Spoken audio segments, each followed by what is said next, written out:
The letter arrived on a Tuesday morning, stained with dust from a 1,000-mile journey and sealed with wax that had cracked during its travels across the frontier. Clara Whitmore held it in her trembling hands, never imagining that those few lines of careful script would lead her into a deception so profound it would shake the very foundations of what she believed about trust, family, and the courage it takes to protect the innocent. What she discovered when she stepped off that train in Cedar Falls would test every fiber of her being, forcing her to become something she never thought possible. A guardian to 7 forgotten souls and a woman willing to fight heaven and earth to keep them safe. Before we jump back in, tell us where you're tuning in from, and if this story touches you, make sure you're subscribed, because tomorrow I've saved something extra special for you. The autumn of 1883 found Clara Whitmore folding linens in the cramped quarters above Murphy's General Store in Millbrook, Pennsylvania, her 26 years feeling more like 60 as she pressed the wrinkles from sheets that would grace beds in homes she would never call her own. The industrial town churned with the constant rhythm of textile mills and the acrid smell of coal smoke, but Clara's world had shrunk to the 4 walls of her tiny room, the schoolhouse where she taught restless children, and the Sunday services, where she sat alone in the 3rd pew, watching families file in with their broods of laughing children. Clara had resigned herself to spinsterhood 3 years ago, when Thomas Henderson had chosen the banker's daughter over the schoolteacher with her modest savings and plain brown dresses. The sting had faded, but the loneliness had settled deep into her bones like winter cold that never quite leaves. She had her students, her small collection of books, and the respect of the townspeople who valued her dedication to education. But at night, when the mill whistles fell silent and the last lamp was extinguished in the neighboring windows, Clara would lie awake wondering if this quiet existence was all that God had planned for her life. The letter had been tucked between the pages of a newspaper that Mrs. Murphy had brought up with Clara's evening tea, yellowed and forgotten until Clara's restless fingers discovered it while searching for something to occupy her mind. The Western Tribune carried advertisements that seemed to whisper of possibilities beyond the smoke-stained horizon of Millbrook, but it was one particular notice that made Clara's breath catch in her throat. Seeking a woman of good character and gentle disposition to join me in the territory of Wyoming. I am a widower of 32 years, owner of substantial land outside Cedar Falls, seeking companionship and partnership in building a life of purpose. I've been blessed with children who need a mother's care, and I offer in return a comfortable home, respect, and the promise of a future as wide as the western sky. Correspondence welcomed. Address letters to Mr. Benjamin Parker, Cedar Falls, Wyoming Territory. Clara read the words 3 times before setting the paper aside, her heart beating with an unfamiliar rhythm that felt almost like hope. She had heard whispers of mail-order marriages, arrangements that seemed both scandalous and pragmatic depending on who spoke of them. Respectable women didn't answer such advertisements, or so the gossips claimed, but Clara had never felt particularly respectable anyway. She was the daughter of a failed merchant and a mother who had died too young, raised by an aunt who had done her duty but never pretended to love the burden thrust upon her. That night, Clara lit her small oil lamp and pulled out her finest writing paper, the kind she saved for letters to distant cousins who rarely replied. Her hand hovered over the blank page for nearly an hour before she finally began to write, her careful script flowing across the paper like water finding its natural course. Dear Mr. Parker, your advertisement in the Western Tribune found me at a moment when I was questioning whether contentment was the highest aspiration a woman like myself could reasonably expect. I am Clara Whitmore, 26 years of age, employed as a schoolteacher in Millbrook, Pennsylvania. I have no family to speak of, no great beauty to recommend me, but I possess a steady temperament, a love of learning, and what I hope is a kind heart. I find myself curious about your children and the life you are building in Wyoming. If you would be willing to correspond with a woman who dreams of horizons broader than those visible from her window, I would be honored to learn more about your circumstances and perhaps share more of mine. Respectfully, Miss Clara Whitmore.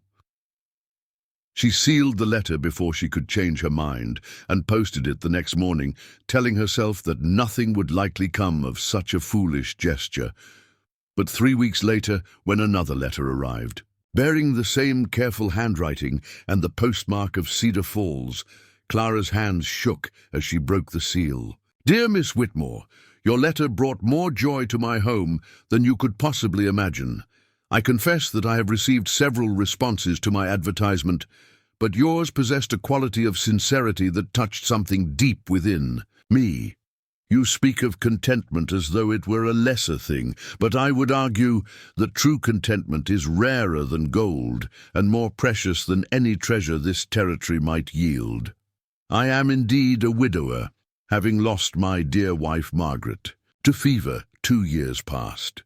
The children you ask about are my greatest blessing and my deepest responsibility. They range in age from 15 to 3, and they have brought both immeasurable joy and considerable challenge to my life.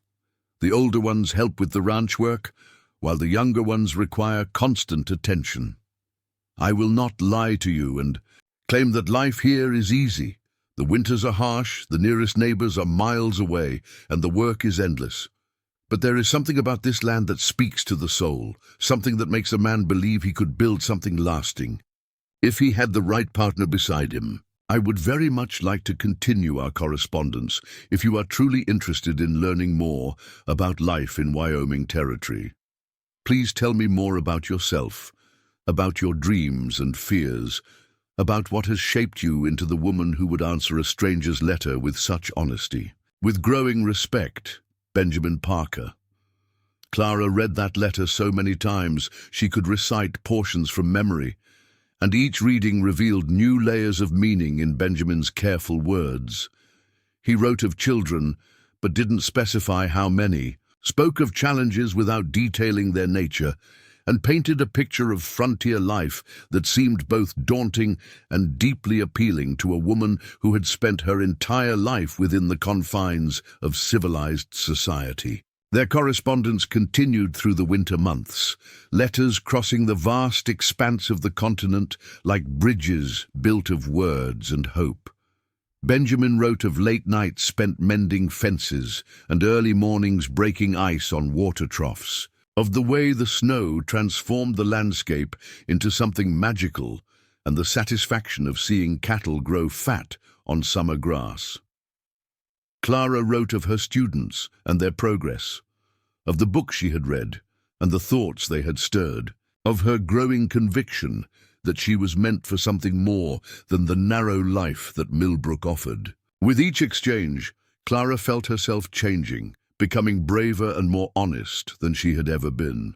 She told Benjamin about her parents' deaths, about the aunt who had raised her with duty rather than love, about the loneliness that had become her constant companion and the dreams she had almost forgotten she possessed.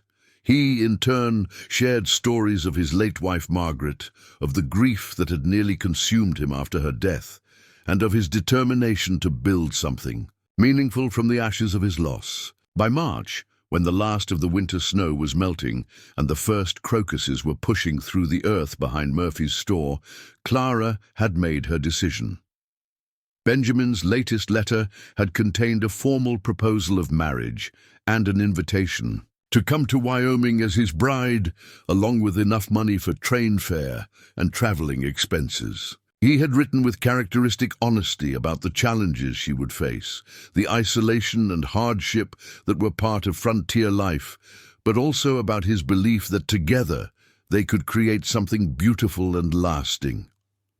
Clara gave, her notice at the school, endured the shocked whispers and disapproving glances of her neighbors, and spent her final weeks in Millbrook preparing for a journey that would take her further from everything familiar than she had ever imagined possible. She sold most of her possessions, keeping only her most treasured books, her mother's wedding dress, and the few pieces of jewelry that had been left to her. The rest she gave away or sold, using the money to purchase practical clothing suitable for ranch life and the kind of sturdy traveling trunk that could survive the journey to Wyoming territory.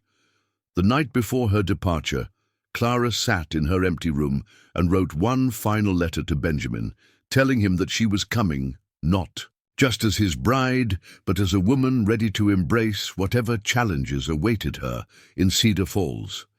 Preparing and narrating this story took us a lot of time, so if you are enjoying it, subscribe to our channel. It means a lot to us. Now back to the story. She promised to be a good wife and mother to his children, to work beside him in building their life together, and to face the future with courage and determination.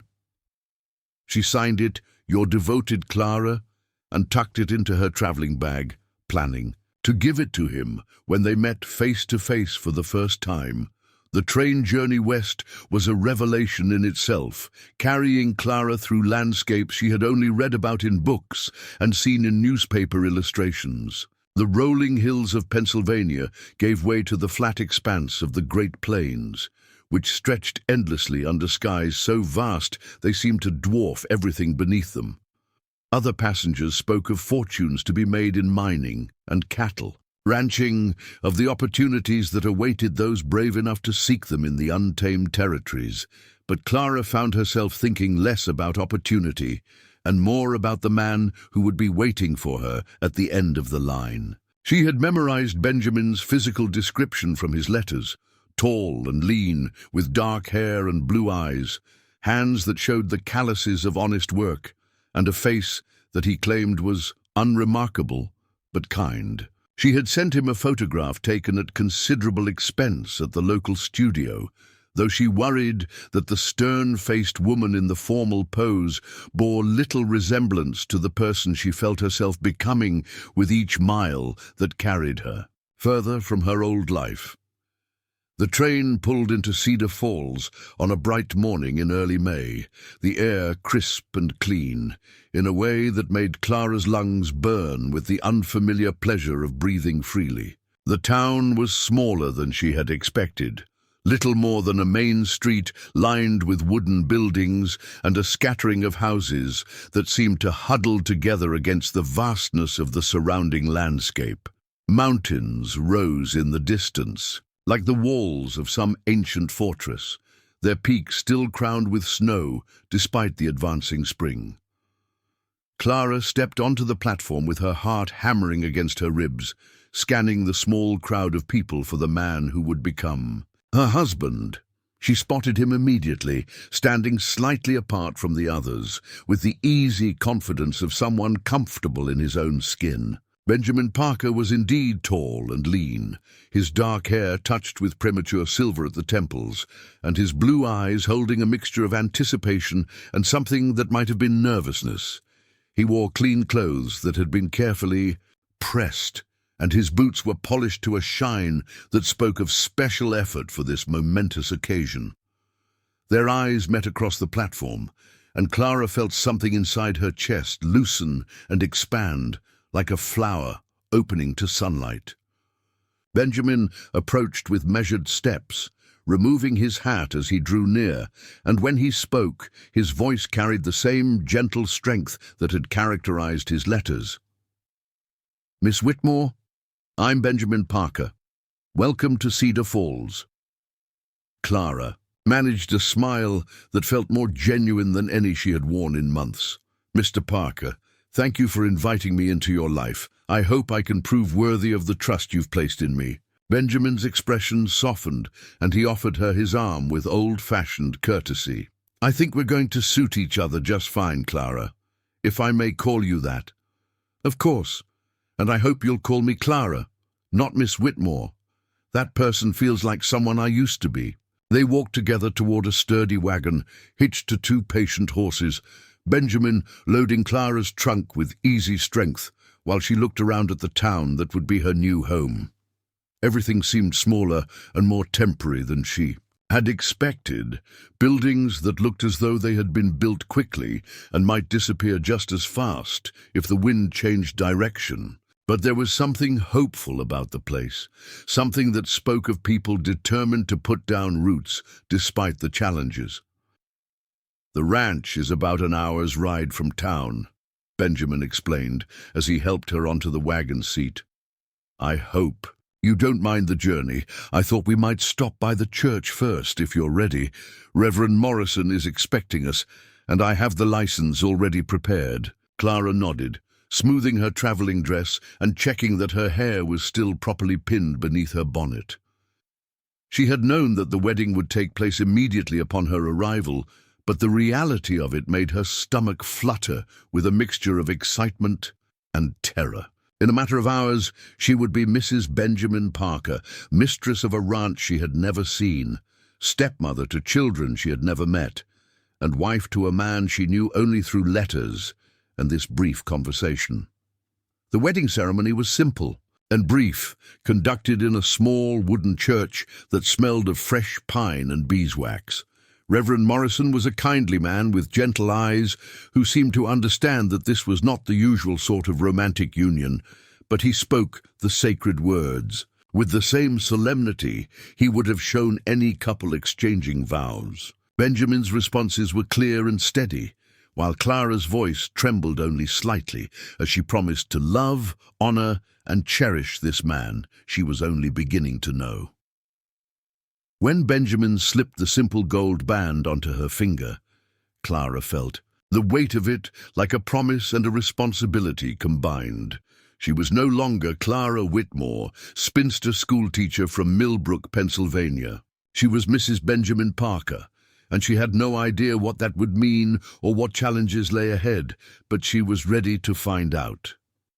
The ride to the ranch took them through country that seemed untouched by human hands, rolling grassland dotted with wildflowers and crossed by streams that ran clear and cold from the mountain snowmelt. Benjamin pointed out landmarks and shared stories of the land's history, his love for this wild place evident in every word.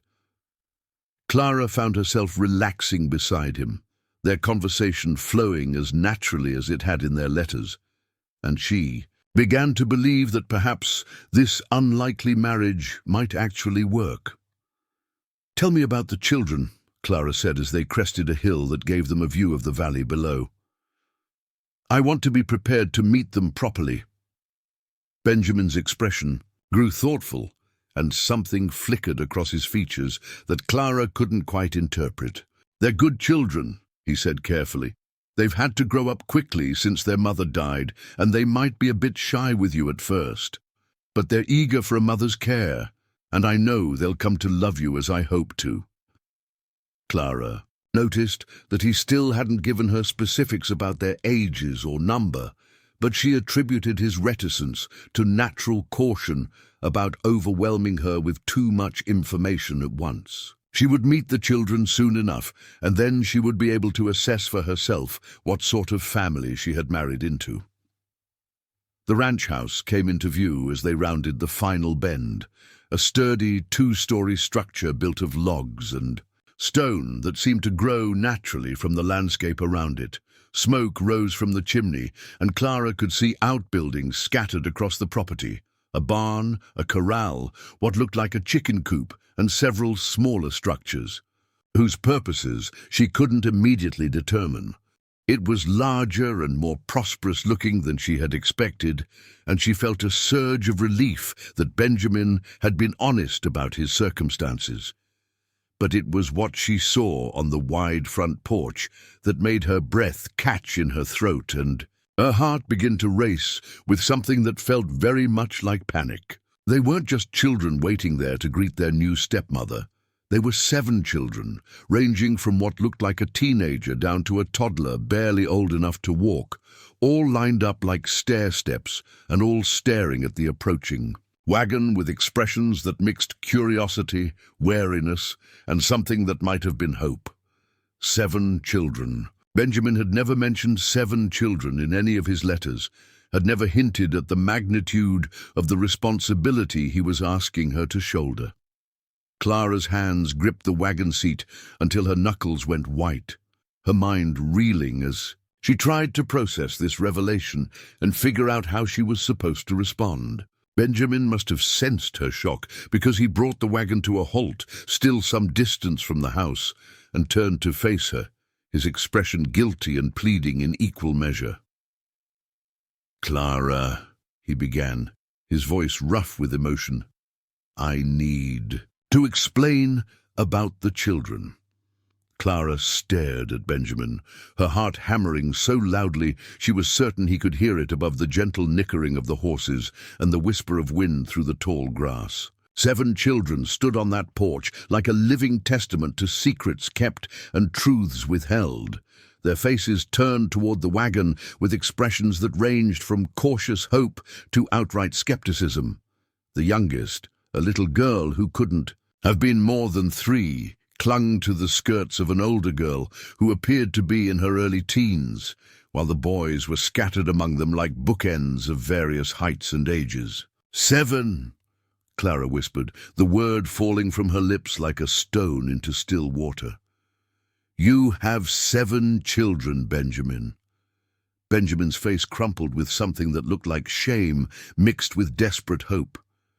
He reached for her hand, but Clara pulled away, her mind spinning as she tried to reconcile the man who had written her such honest, heartfelt letters with the one who had concealed such a monumental truth. In all their months of correspondence, he had spoken of children in the plural, had mentioned their need for a mother's care, but never once had he given her any indication of the sheer magnitude of what he was asking her to take on. "I can explain," Benjamin said, his voice strained with the effort of keeping it steady. "Clara, please, let me explain why I didn't tell you everything in my letters. It wasn't because I wanted to deceive you. I swear that on my wife's grave. It was because I was afraid." "Afraid?" Clara's voice came out sharper than she intended, and she saw several of the children on the porch step closer together, as if her tone had confirmed some expectation they held about adult conversations and disappointment. "Afraid of what exactly? That I might have wanted to know the full scope of what I was agreeing to? That I deserved the truth before I traveled 1,000 miles to marry a stranger?" Benjamin flinched at her words, but didn't look away from her face. "Afraid that if you knew the truth, you'd never come. Afraid that no woman in her right mind would willingly take on 7 children who aren't her own, especially children who have been through what mine have endured. Afraid that I'd spend the rest of my life alone, watching my children grow up without the mother they desperately need." Clara turned to look at the children again, really seeing them this time, instead of just reacting to their unexpected number. The oldest boy, probably around 15, stood with his shoulders squared and his jaw set in a way that spoke of premature responsibility and too much knowledge of adult burdens. Next to him was a girl who might have been 13, her dark hair braided neatly and her dress carefully mended in several places.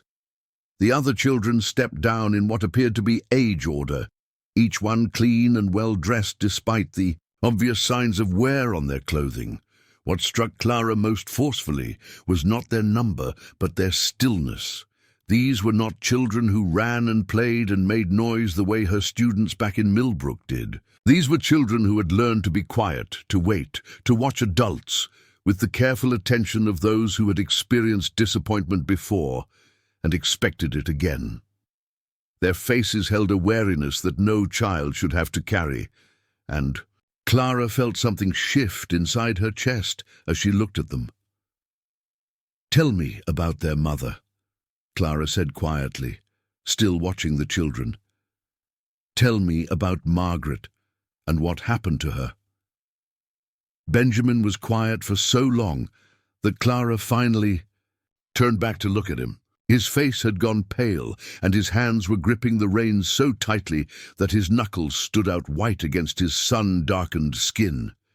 When he finally spoke, his voice was barely above a whisper. "Margaret wasn't their mother," he said. "Not all of them, anyway.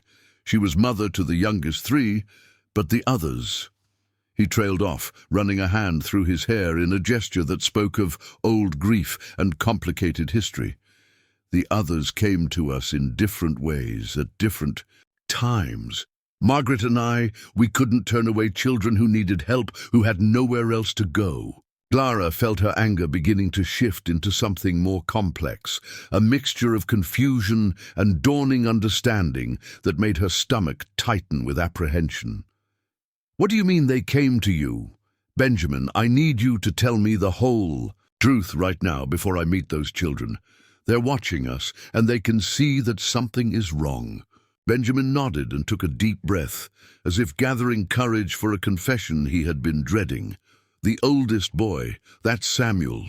He's 15 now, but he was only 8 when his parents died in a wagon accident about 70 miles north of here. He had nowhere to go and no family to take him in. The sheriff was going to send him to an orphanage back east, but Margaret insisted we could give him a home." He paused, glancing toward the porch where Samuel still stood with his protective stance and watchful eyes. "Next is Ruth. She's 13. Her mother died giving birth to her baby brother, and her father couldn't manage on his own. He brought both children to us when Ruth was 10, and the baby was just a few months old, said he was heading to California to try his luck in the gold fields and would send for them when he got settled. That was 3 years ago, and we haven't heard a word from him since." Clara's throat tightened as she began to understand the scope of what Benjamin and his late wife had taken on. These weren't just children who had lost their parents to disease or accident. These were children who had been abandoned, orphaned, left behind by adults who couldn't or wouldn't care for them. "The baby Ruth's father left with us, that's little Timothy. He's 3 now, doesn't remember any life but this one. Then there's Elizabeth, she's 11, and her twin brothers Michael and Matthew, they're 9. Their father was a drifter who got sick and died in our barn one winter. We found the children hiding in his wagon, half-starved and scared out of their minds. Margaret nursed them back to health, and we just kept them." Benjamin's voice grew softer, more tender, as he continued. "The youngest, that's our Mary. She's Margaret's daughter, born just 6 months before the fever took Margaret. She doesn't remember her mother at all." Clara sat in stunned silence, trying to process not just the number of children, but the stories behind each one. These weren't Benjamin's children in the traditional sense. They were his by choice, by compassion, by the simple fact that he and Margaret had been unable to turn away from children in need. The magnitude of their generosity was staggering, but so was the responsibility they had taken on. "So when Margaret died," Clara said slowly, "you were left alone with 7 children, most of whom aren't even related to you by blood." "Blood doesn't make a family," Benjamin said quietly. "Love does, care does, being there when they need you, that's what makes a family. These children have been through enough abandonment and loss. I couldn't add to it by sending them away, no matter how hard it's been to manage on my own." Clara looked at the children again, seeing them now with new eyes. Samuel's protective stance made sense now. He had learned early that adults could disappear from a child's life without warning. Ruth's careful attention to the younger ones spoke of a girl who had been thrust into a mothering role before she was ready for it. The twins stayed close together, probably finding security in their shared bond in a world that had proven unreliable. Little Timothy and Mary had never known any other life than this makeshift family held together by Benjamin's determination and love. "Why didn't you tell me this in your letters?" Clara asked, her anger giving way to something more complicated. "This isn't just about having a large family, Benjamin. This is about children who have been through trauma, who have trust issues, who need more than just basic care. This is about becoming a mother to children who have every reason to be suspicious, of adults who make promises they might not keep. Benjamin's shoulders sagged, as if he had been carrying a heavy burden for too long. Because I knew how it would sound. A widower with 7 children who aren't even his own. Children with complicated histories and special needs. What woman would willingly sign up for that? Especially a woman like you, educated and refined, who could probably find a husband back east without taking on such a complicated situation. You should have given me the choice, Clara said firmly. You should have trusted me to make an informed decision about my own life. You're right, Benjamin admitted. I know you're right. But Clara, I was desperate. These children have been through so much already, and I could see them starting to lose hope. Ruth has been trying to be a mother to the younger ones, but she's just 13 herself.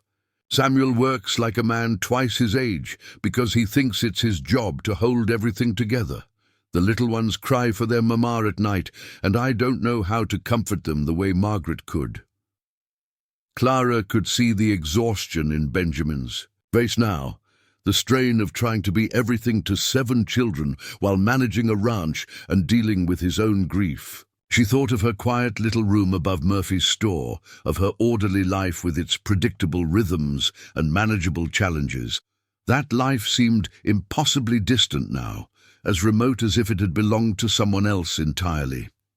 What happens now? Clara asked. What happens if I get back on that wagon and ask you to take me to the train station? What happens to those children if I decide this is more than I bargained for?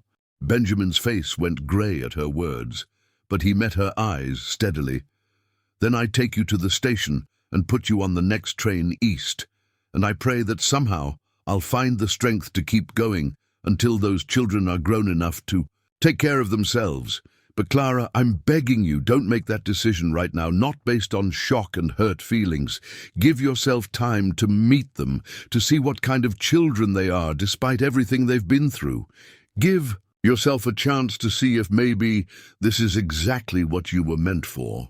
Clara looked at the children one more time, noting how they had drawn closer together as the adult conversation continued, how Samuel had moved slightly in front of the younger ones, as if to shield them from potential disappointment.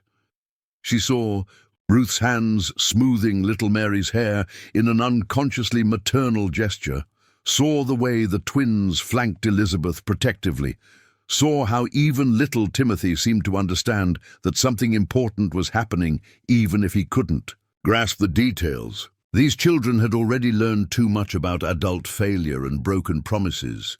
They had learned to expect loss, to prepare for disappointment, to protect themselves from hope that might prove false.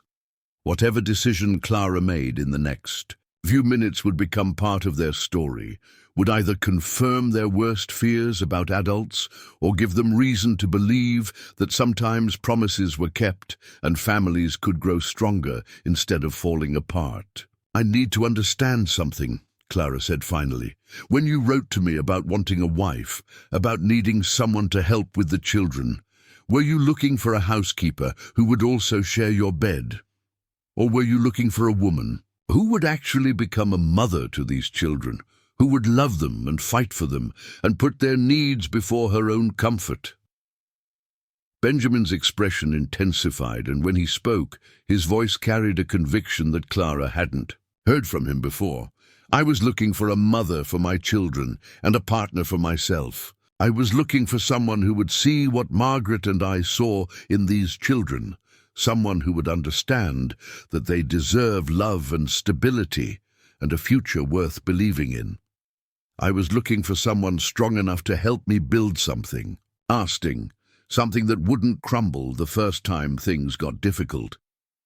Clara felt something settle inside her chest, a kind of recognition that felt both frightening and inevitable. She thought of all the letters she had written to Benjamin, all the times she had spoken of wanting something more meaningful than her quiet life in Millbrook. She had dreamed of adventure, of purpose, of making a difference in the world. Looking, At those 7 children on the porch, she realized that perhaps this was exactly the kind of purpose she had been unconsciously seeking. "All right," Clara said, her voice steadier than she felt. "I'll stay and meet your children properly, but Benjamin, if we're going to make this work, there can be no more secrets between us. No more half-truths or omissions or protection from difficult realities. These children have been through enough deception in their young lives. They deserve adults who will be completely honest with them, even when the truth is hard." Benjamin's face flooded with relief so profound that Clara thought he might actually weep. "Thank you," he whispered. "Clara, thank you for giving us a chance. I promise you no more secrets. Whatever you want to know, whatever you need to understand about our situation, I'll tell you everything." Clara straightened her shoulders and smoothed her traveling dress, preparing herself for what might be the most important conversation of her life. "Then let's go meet our children," she said, surprised by how naturally the word "our" had slipped from her lips. "They've been patient, long enough, and they deserve to know where they stand."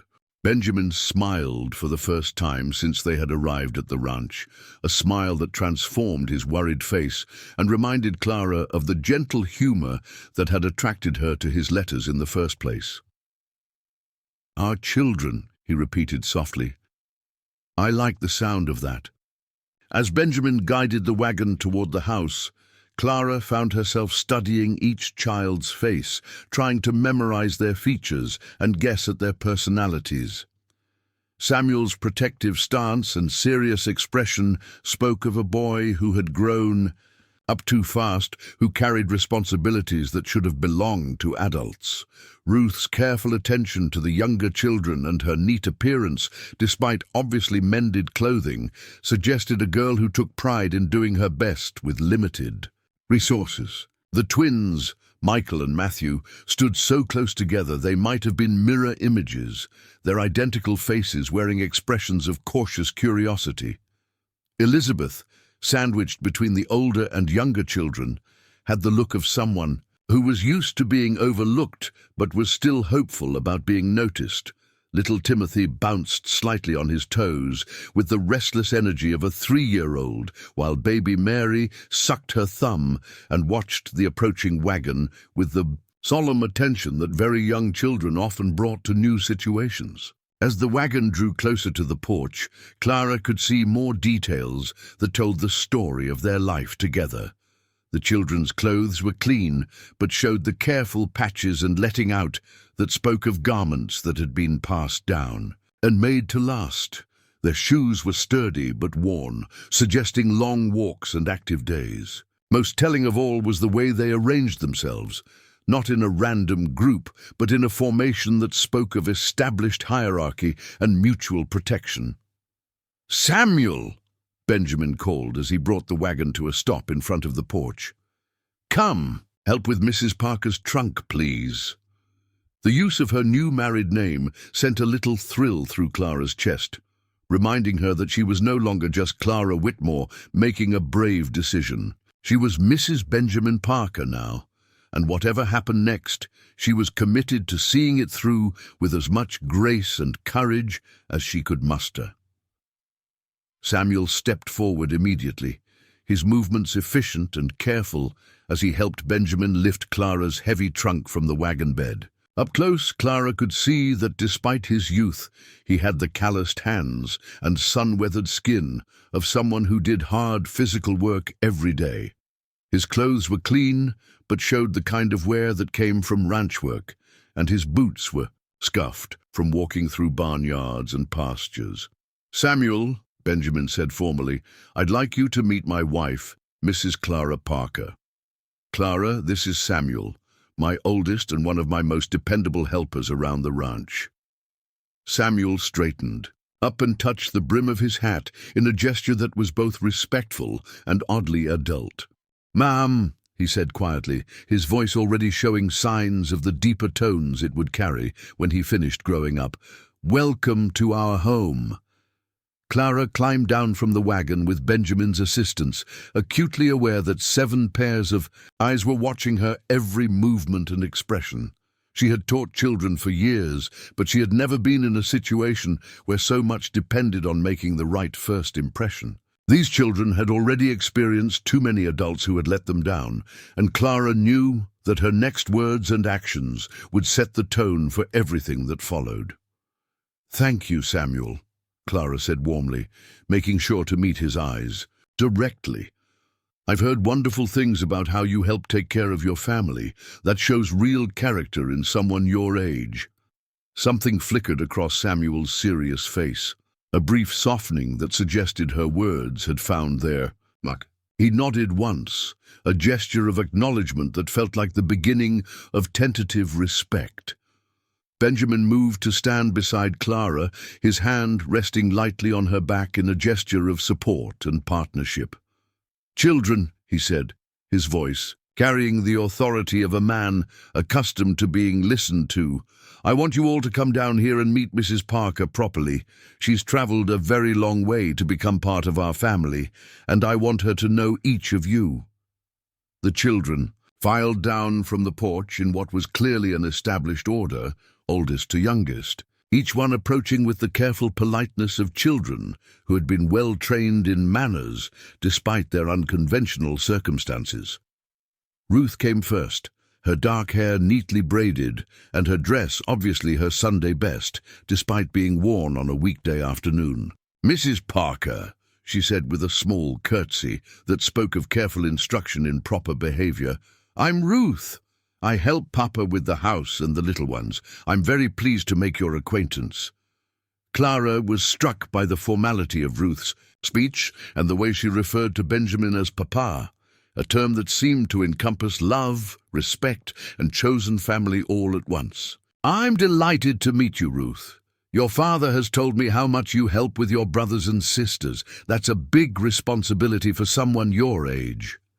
Ruth's serious expression lightened slightly at Clara's recognition of her role in the family. "I don't mind," she said quietly.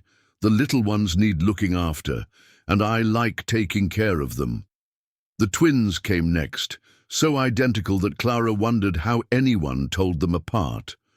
They moved with the synchronized motion of children who had never been separated, their matching faces wearing identical expressions of polite wariness. "This is Michael," Benjamin said, placing his hand on the shoulder of the boy on the left. "And this is Matthew. Boys, say hello to Mrs. Parker." "Hello, Mrs. Parker," they said in unison, their voices so perfectly matched that it was almost eerie. "Welcome to our ranch." "Hello, Michael and Matthew," Clara replied, noting the way they stood close enough that their shoulders touched. "I look forward to learning which of you is which. Do you have different interests, or do you like all the same things?" The boys exchanged a quick glance, the kind of wordless communication that twins often developed. "We both like horses," Michael said, "and we both help with the cattle. But Michael is better at fishing," Matthew added, "and I'm better at fixing things that break." Clara smiled at this revelation of their individual personalities. "Well, I'm sure I'll need help learning about both fishing and fixing things. Ranch life is going to be very different from what I'm used to." Elizabeth stepped forward next, a girl caught in that awkward stage between childhood and adolescence, her limbs showing the promise of the height she would eventually reach. She had the same dark hair as Ruth, but hers was cut shorter and showed signs of having been trimmed by inexpert hands. Her dress was clean but showed more patches than the others, suggesting that as the middle child, she often received hand-me-downs that had already seen considerable wear. "I'm Elizabeth," she said simply, her voice softer than her siblings. "I'm 11. I help with the garden and the chickens." "Hello, Elizabeth," Clara said gently, noting the way the girl seemed to try to make herself smaller, as if she was used to being overlooked in the shuffle of a large family. "I love gardens. I hope you'll show me what you're growing and teach me about taking care of chickens. I've never lived anywhere that had chickens before." Elizabeth's eyes widened with surprise, and something that might have been pleasure. "Really? You want me to teach you?" "Absolutely," Clara confirmed. "I have a lot to learn about ranch life, and I'll need good teachers. It sounds like you know exactly the things I need to understand." Little Timothy approached last, his chubby 3-year-old legs carrying him forward with the fearless confidence of a child who had never known anything but love and acceptance from the adults in his life. His clothes were obviously made from fabric that had been something else first, but they were clean and well-fitted, and his boots were sturdy enough for a child who spent his days exploring a working ranch. "I'm Timothy," he announced in the clear, carrying voice of a child who was used to making himself heard in a large family. "I'm 3, and I can ride a horse all by myself." Clara knelt down to bring herself to Timothy's eye level, charmed by his lack of shyness and obvious pride in his accomplishments. "That's very impressive, Timothy. I don't know how to ride a horse at all. Do you think you could teach me?" Timothy's face lit up with the pure joy of a child who had just been offered the chance to be important and helpful. "Yes, I'll teach you everything. Papa says I'm the best little rider in the whole territory." "I'm sure you are," Clara said seriously, treating his claim with the respect it deserved. "I'll be counting on you to help me learn."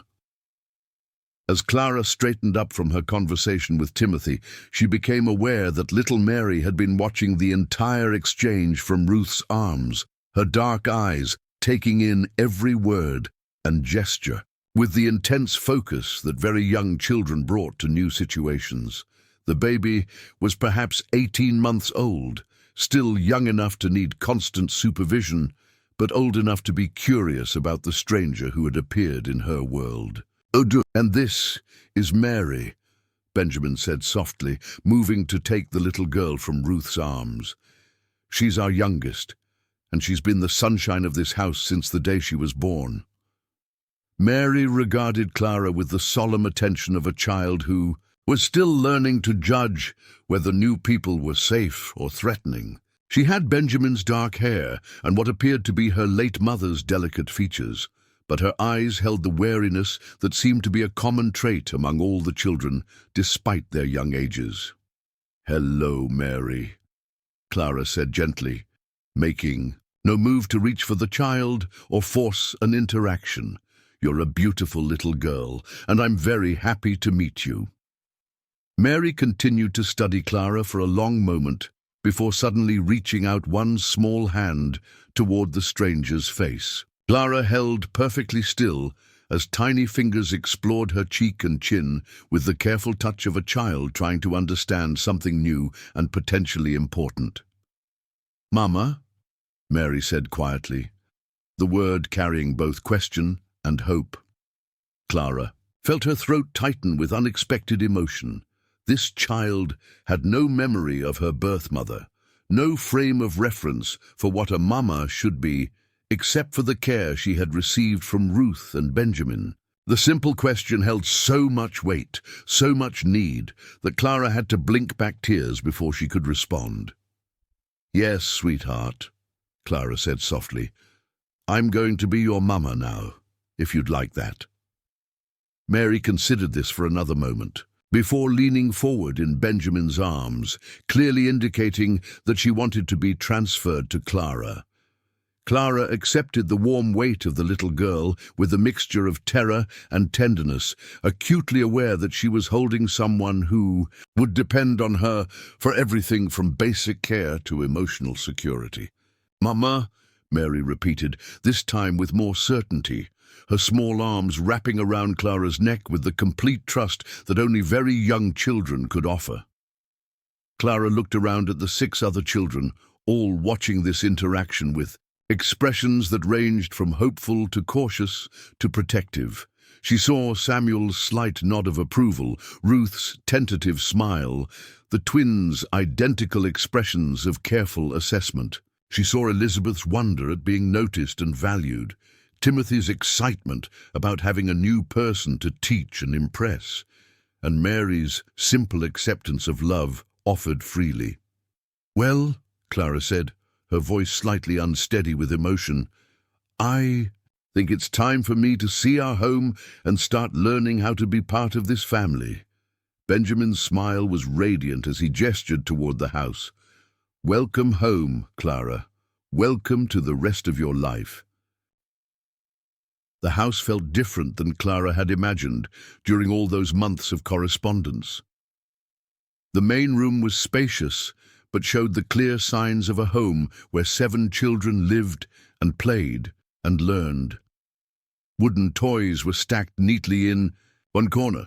Books with worn covers sat on shelves that had been built low enough for small hands to reach, and the furniture bore the gentle scars of daily family life. What struck Clara most immediately was how clean and organized everything appeared, despite the obvious challenges of maintaining order with so many children. Ruth moved through the space with the efficient grace of someone who had learned to manage a household at an age when most girls were still playing with dolls. She began preparing tea without being asked, her movements sure and practiced as she set the kettle to boil and arranged mismatched cups on a tray that had seen better days but was polished to a shine. The other children found their usual places, with the unconscious ease of long habit, creating a scene that spoke of established routines and careful family management. Clara settled into the chair Benjamin indicated, still holding Mary, who seemed content to remain in her new mother's arms while she studied this stranger who had suddenly become so important to her world.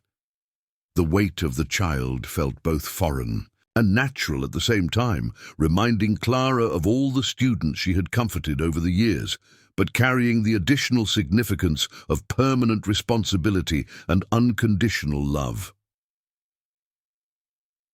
"I know this must be overwhelming," Benjamin said quietly, settling into the chair across from Clara. 7 children is a lot for anyone to take in, especially when you were expecting a much simpler family situation. Clara looked around at the children, noting how they had arranged themselves to be close enough to listen, but far enough away to give the adults space for their conversation. Samuel had taken a position near the window where he could see both the adults and the yard. Beyond, maintaining his role as the family's unofficial guardian, Ruth continued her tea preparations while keeping one ear tuned to the conversation, ready to intervene if needed. The twins sat together on a wooden bench, their identical faces wearing matching expressions of careful attention, while Elizabeth, perched on a low stool near the fireplace, trying to make herself invisible while still staying close enough to understand what was happening to her family. "It's not just the number," Clara said slowly, choosing her words carefully because she knew the children were listening to every syllable. "It's the realization that each of these children has a story that includes loss and uncertainty. That's not something you mentioned in your letters, Benjamin. You wrote about children who needed a mother's care, but you didn't explain that they needed healing from experiences that no child should have to endure."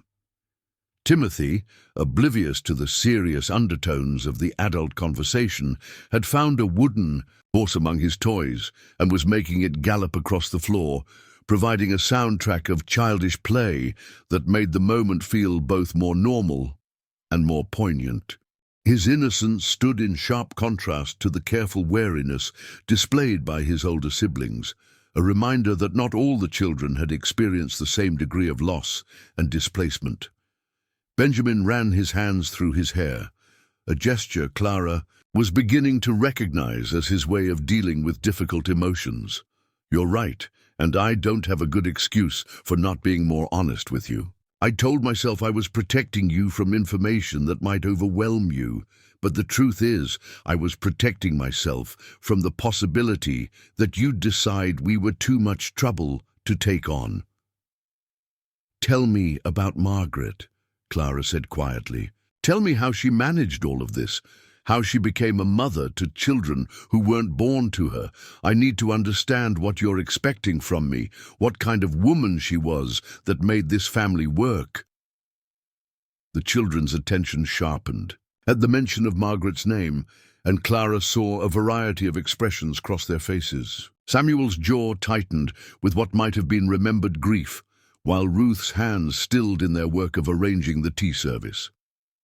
The twins exchanged one of their wordless glances, and Elizabeth seemed to shrink further into herself, as if the mention of the woman who had been their mother figure stirred up emotions that were still too painful to fully process. Benjamin's voice grew soft with memory and loss when he began to speak about his late wife.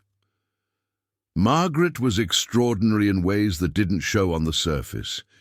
She wasn't particularly tall or beautiful or educated, but she had this capacity for love that seemed limitless.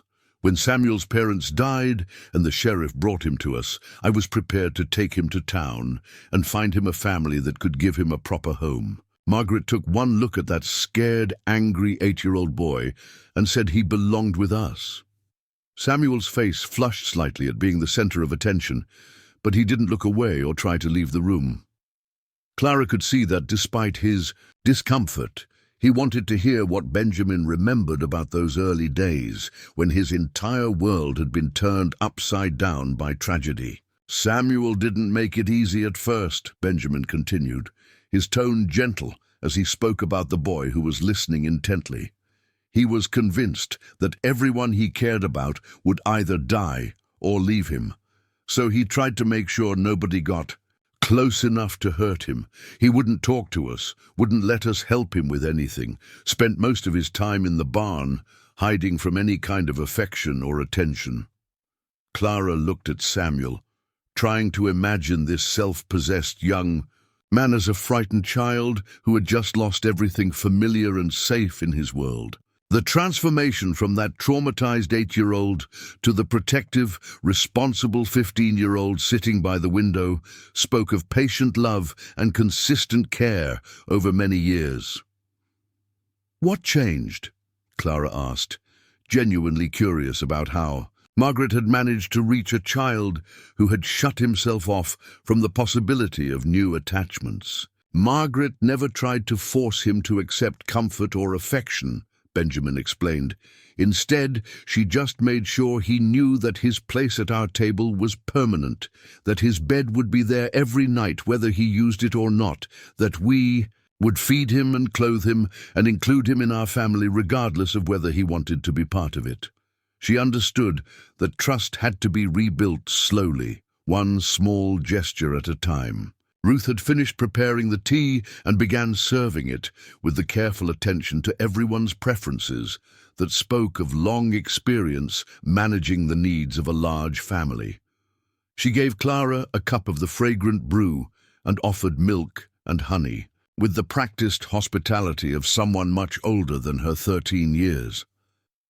"It took almost a year," Benjamin continued, "but eventually Samuel started to believe that we meant what we said about him belonging here. The first time he called Margaret Ma instead of Mrs. Parker, she cried tears of joy for an hour after he went to bed." Clara saw Samuel's face soften at this memory, a brief glimpse of the vulnerable child he had once been beneath the serious exterior he now presented to the world. The love between this makeshift family was clearly real and deep, forged through shared experiences and mutual commitment rather than simple blood relationships. "Each child who came to us brought their own challenges," Benjamin went on. "Ruth and her baby brother arrived in the middle of winter, both of them sick and malnourished because their father had been struggling to care for them on his own after their mother died. Margaret spent weeks nursing them back to health, sitting up all night when Timothy had fever, teaching Ruth how to read and write because her father had never had the opportunity to send her to school." Ruth's cheeks flushed with what might have been embarrassment or pride at being the subject of the conversation, but she continued her careful attention to the tea service without comment.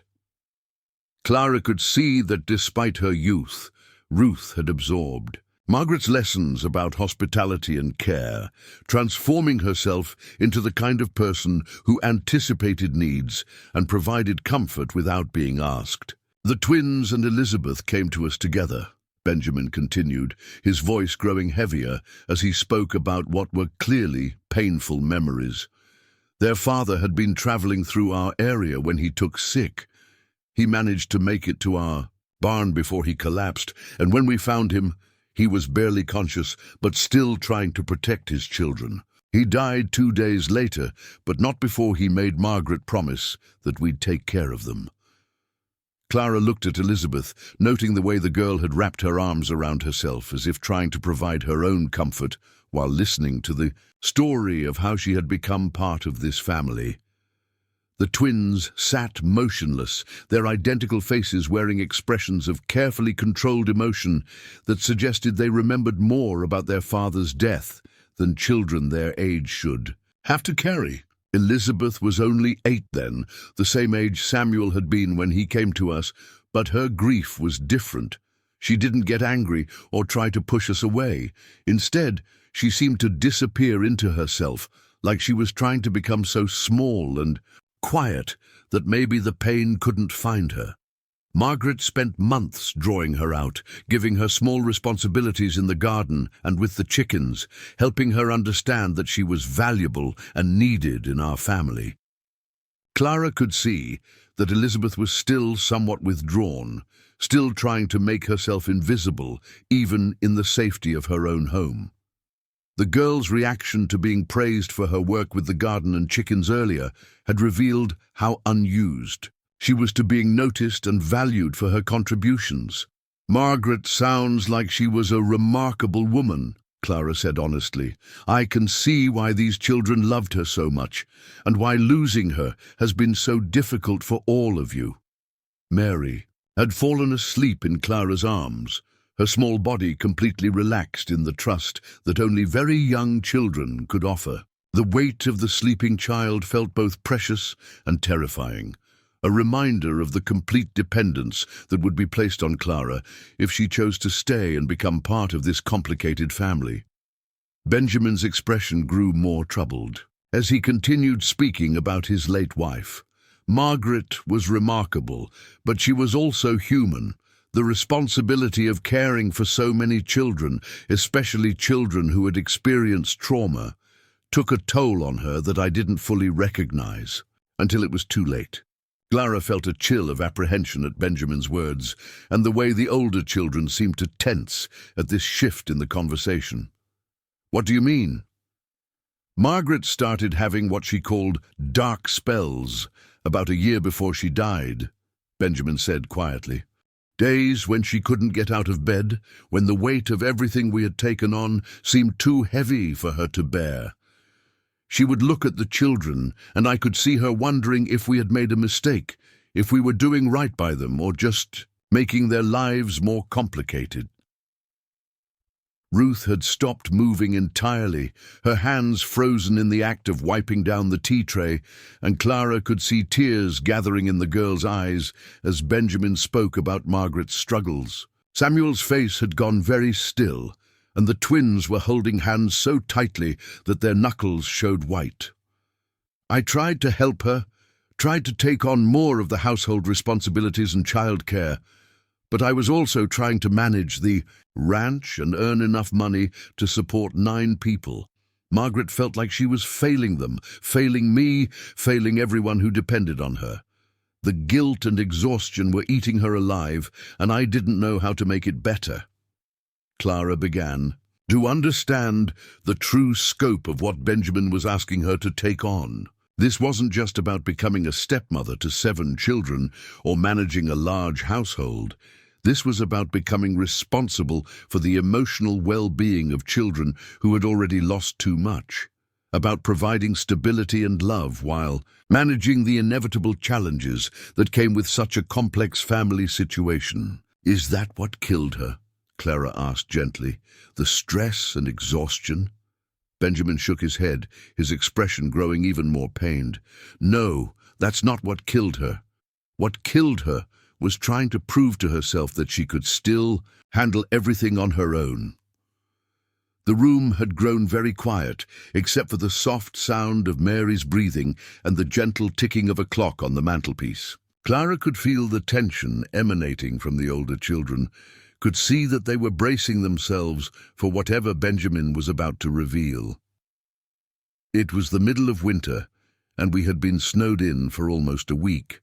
One of the cattle, had gotten separated from the herd and was trapped in a ravine about a mile from the house. I was getting ready to ride out and try to rescue it, but Margaret insisted on coming with me.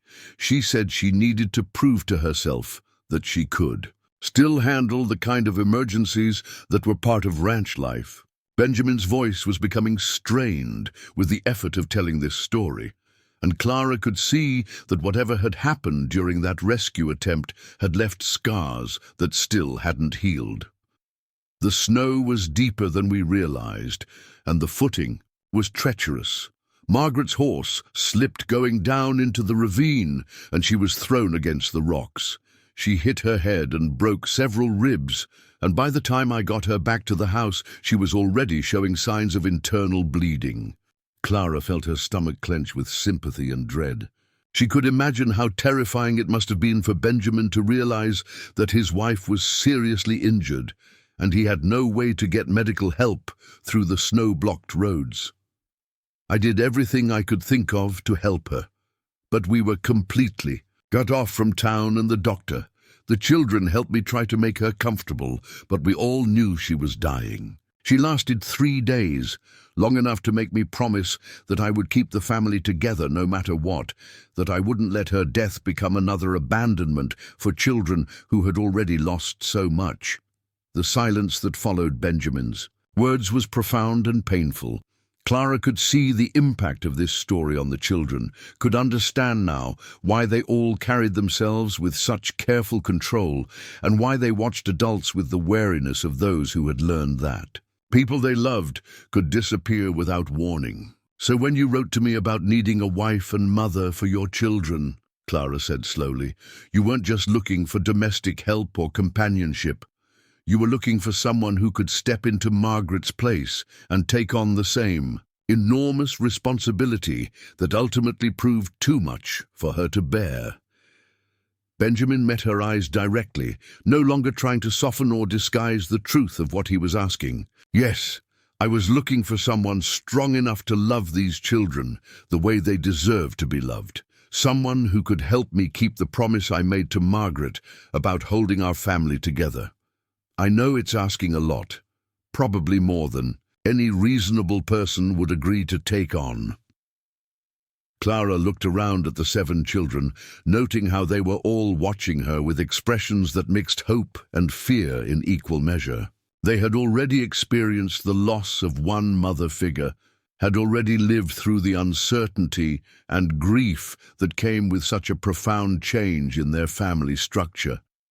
Whatever decision she made in the next few minutes would either give them reason to hope for stability and love, or would confirm their worst fears about the unreliability of adult promises. "What you're asking," Clara said carefully, "is for me to love and care for 7 children who have every reason to be suspicious of new adults in their lives. You're asking me to provide emotional stability and maternal guidance to children who have experienced loss and trauma.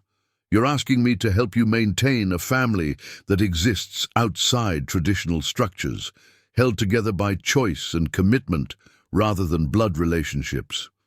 "Yes," Benjamin said simply. "That's exactly what I'm asking." Clara felt the weight of Mary in her arms, still sleeping peacefully despite the heavy conversation taking place around her. This child had never known any mother except Margaret, had no memory of the woman who had given her life, but every need for the woman who would help her grow up feeling loved and secure. "And what happens if I fail?" Clara asked quietly. "What happens if I find that I can't handle the responsibility, or if I get overwhelmed the way Margaret did? What happens to these children if another mother figure disappears from their lives?" The question hung in the air like a challenge, and Clara could see that it was one Benjamin had been dreading, but knew he had to answer honestly. The children's attention intensified, and she realized that they were probably wondering the same thing, that her question had touched on their deepest fear about allowing themselves to hope for a new beginning. "Then we'll face that situation when it comes," Benjamin said finally. But Clara, I've read your letters for months now. I've seen the way you write about your students, the way you care about children who aren't even your own. I've seen your strength and your wisdom and your capacity for love. I don't think you'll fail these children, and more importantly, I don't think you'll abandon them even if things get difficult. Clara felt tears prick at her eyes as she looked around at the expectant faces surrounding her. 7 children who needed so much more than she had ever imagined. A man who was asking her to help him keep an impossible promise and a responsibility that felt both terrifying and somehow exactly right.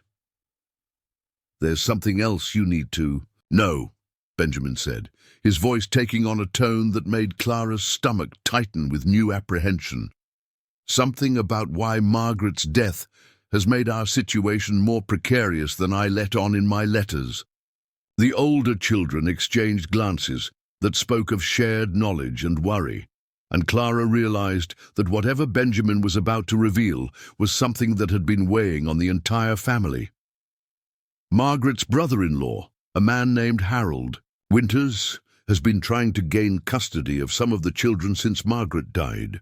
He claims that we have no legal right to keep children who aren't related to us by blood, and he's been pressuring the territorial authorities to remove them from our home. Clara felt a chill run down her spine as she began to understand the full scope of the challenges facing this family. What does he want with the children? Benjamin's expression darkened with anger and frustration. Harold owns a textile mill back in Pennsylvania, and he's always been interested in acquiring cheap labor. He claims he wants to give the children proper homes and moral education. But what he really wants is workers who can't demand fair wages or decent treatment. Samuel's hands had clenched into fists at the mention of Harold Winters, and Clara could see real fear in the eyes of the older children. They understood what was at stake in a way that the younger ones didn't, understood that their family's existence was more fragile than it appeared on the surface. "How immediate is this threat?" Clara asked, her mind already beginning to work through the implications of what Benjamin had revealed. Harold has been corresponding with Judge Morrison in Cedar Falls, trying to build a case for removing the children. So far, the judge has been reluctant to break up a family that appears to be functioning well, but Harold is persistent and he has connections back east that give him influence. Having a wife, a proper mother for the children, would strengthen our position considerably. Clara understood now why Benjamin had been so desperate to find a wife, why he had been willing to risk deceiving her about the true nature of his family situation. The stakes weren't just about domestic happiness or personal fulfillment. They were about keeping 7 children safe from a man who saw them as potential sources of profit, rather than human beings deserving of love and protection. "So my decision to stay or leave doesn't just affect our potential marriage," Clara said slowly. "It affects whether these children get to remain in the only stable home some of them have ever known." "I'm sorry," Benjamin said, his voice heavy with guilt and regret. "I should have told you all of this before you made the journey out here. I should have given you the choice to walk away before you became emotionally invested in our situation. But Clara, I was terrified that if you knew the whole truth, you'd decide we were too much trouble, and these children would lose another mother figure before they even had a chance to know you."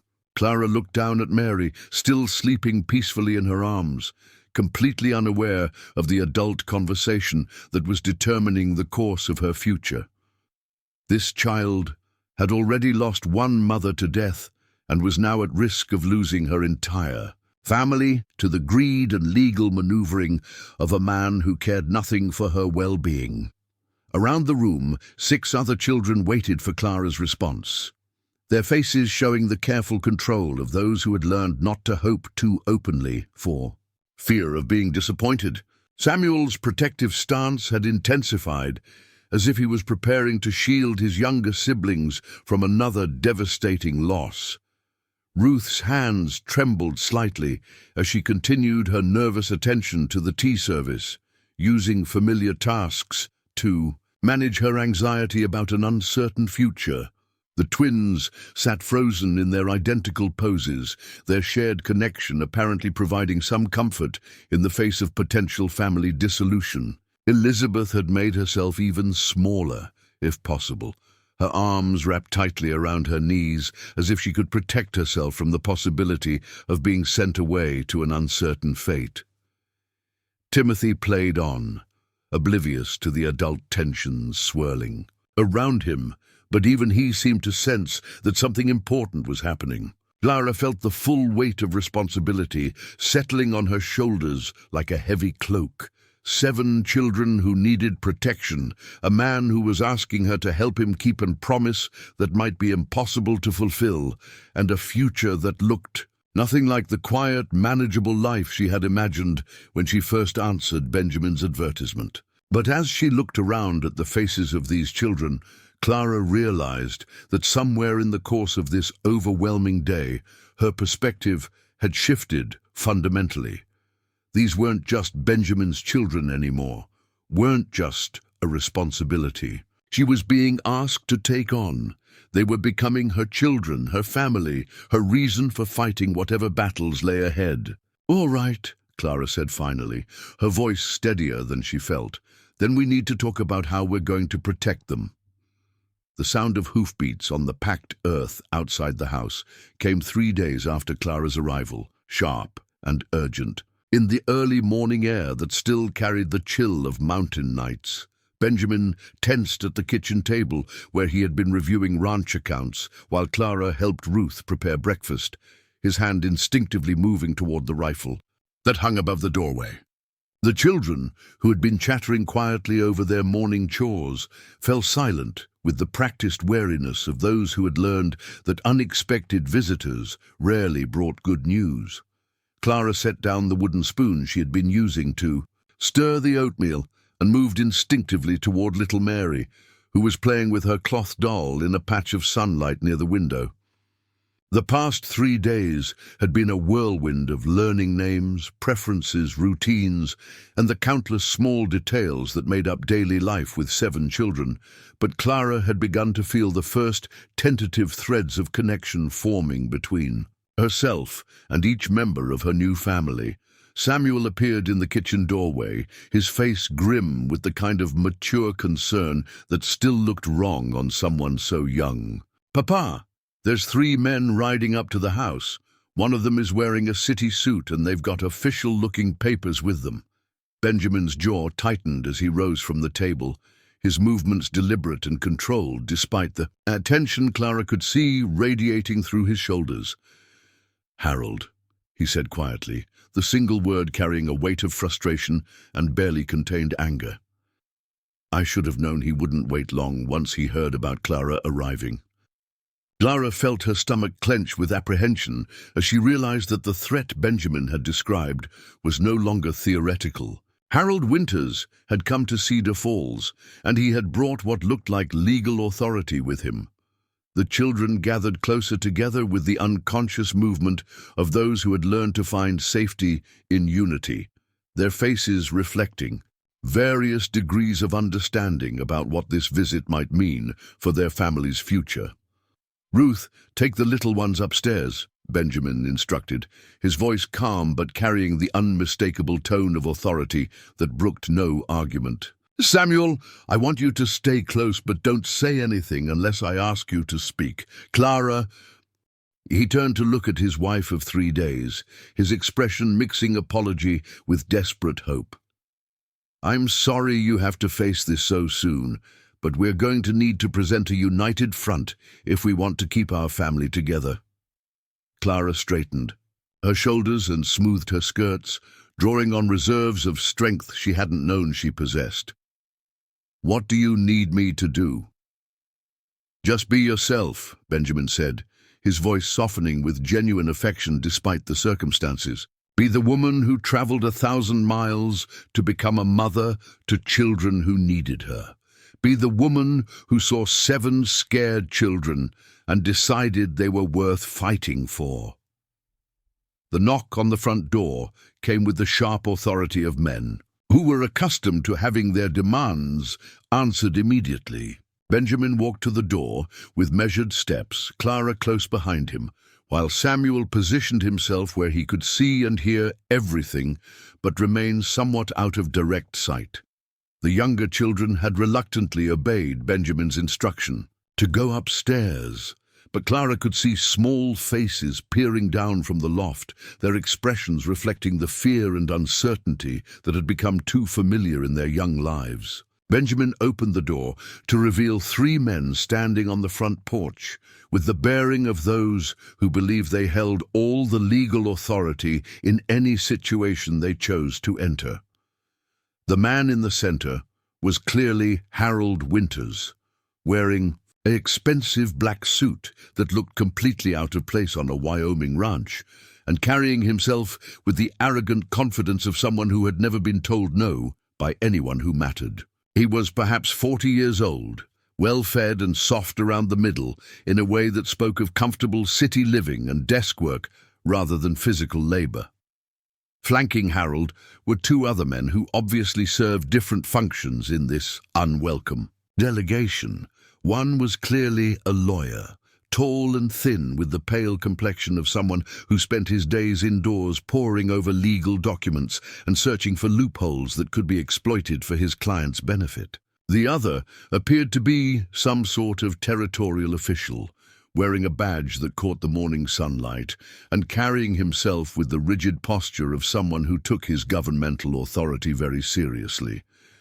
"Benjamin," Harold said, without any pretense of politeness or family courtesy, his voice carrying the flat tones of someone conducting unpleasant business. "I see you've acquired yourself a wife. How convenient for you, considering the legal challenges facing your unconventional living arrangements." "Harold," Benjamin replied evenly, his voice carefully controlled despite the obvious effort it was costing him to remain civil. "I can't say I'm surprised to see you here, though I had hoped you might have developed some consideration for what's actually best for the children since we last spoke." Clara studied Harold Winters carefully, noting the way his eyes moved around. The ranch, with the calculating gaze of someone assessing property values rather than looking at a family home. When his attention turned to her, she felt a chill at the dismissive way he took in her appearance and seemed to dismiss her as irrelevant to the serious business he had come to conduct. "This is my wife, Clara," Benjamin said formally, his hand finding the small of her back in a gesture of support and partnership. "Clara, this is Harold Winters, Margaret's brother-in-law and his associates." "Mrs. Parker," Harold said with a slight nod that carried no real respect or acknowledgement of her position in the family, "I hope you understand that your recent marriage doesn't change the fundamental legal issues surrounding the children currently residing in this household." Clara felt a flash of anger at Harold's dismissive tone and his reference to the children as though they were merely objects to be distributed according to legal precedent rather than human beings with feelings and established family bonds. "I understand that these children are my family now," she said clearly, meeting Harold's gaze directly, "and I understand that they deserve to remain in the home where they found love and stability." The lawyer stepped forward with the self-important air of someone who believed legal knowledge trumped human considerations in all matters of importance. "Mrs. Parker, I'm afraid the law doesn't recognize emotional attachments when it comes to child custody matters involving non-biological parents. Mr. and Mrs. Parker have no legal standing to retain custody of children to whom they have no blood relationship, regardless of the circumstances that brought those children into their household." Samuel appeared in the doorway behind Benjamin and Clara, his young face set in lines of determination that made him look far older than his 15 years. "What about what we want?" he asked, his voice carrying both respect for adult authority and steel-backed conviction about his own rights. "Don't we get any say in where we live and who takes care of us?" Harold's expression grew impatient at Samuel's intervention, and Clara could see that he viewed the children's preferences as irrelevant obstacles to be overcome, rather than legitimate considerations in determining their future. Children aren't equipped to make decisions about their own welfare, he said dismissively. That's why the law places such decisions in the hands of responsible adults who can assess situations objectively. Adults like yourself? Clara asked, her voice carrying a sharp edge that made it clear she had no intention of being intimidated by legal posturing or claims of superior judgment. Adults who see children as potential workers rather than individuals deserving of love and protection.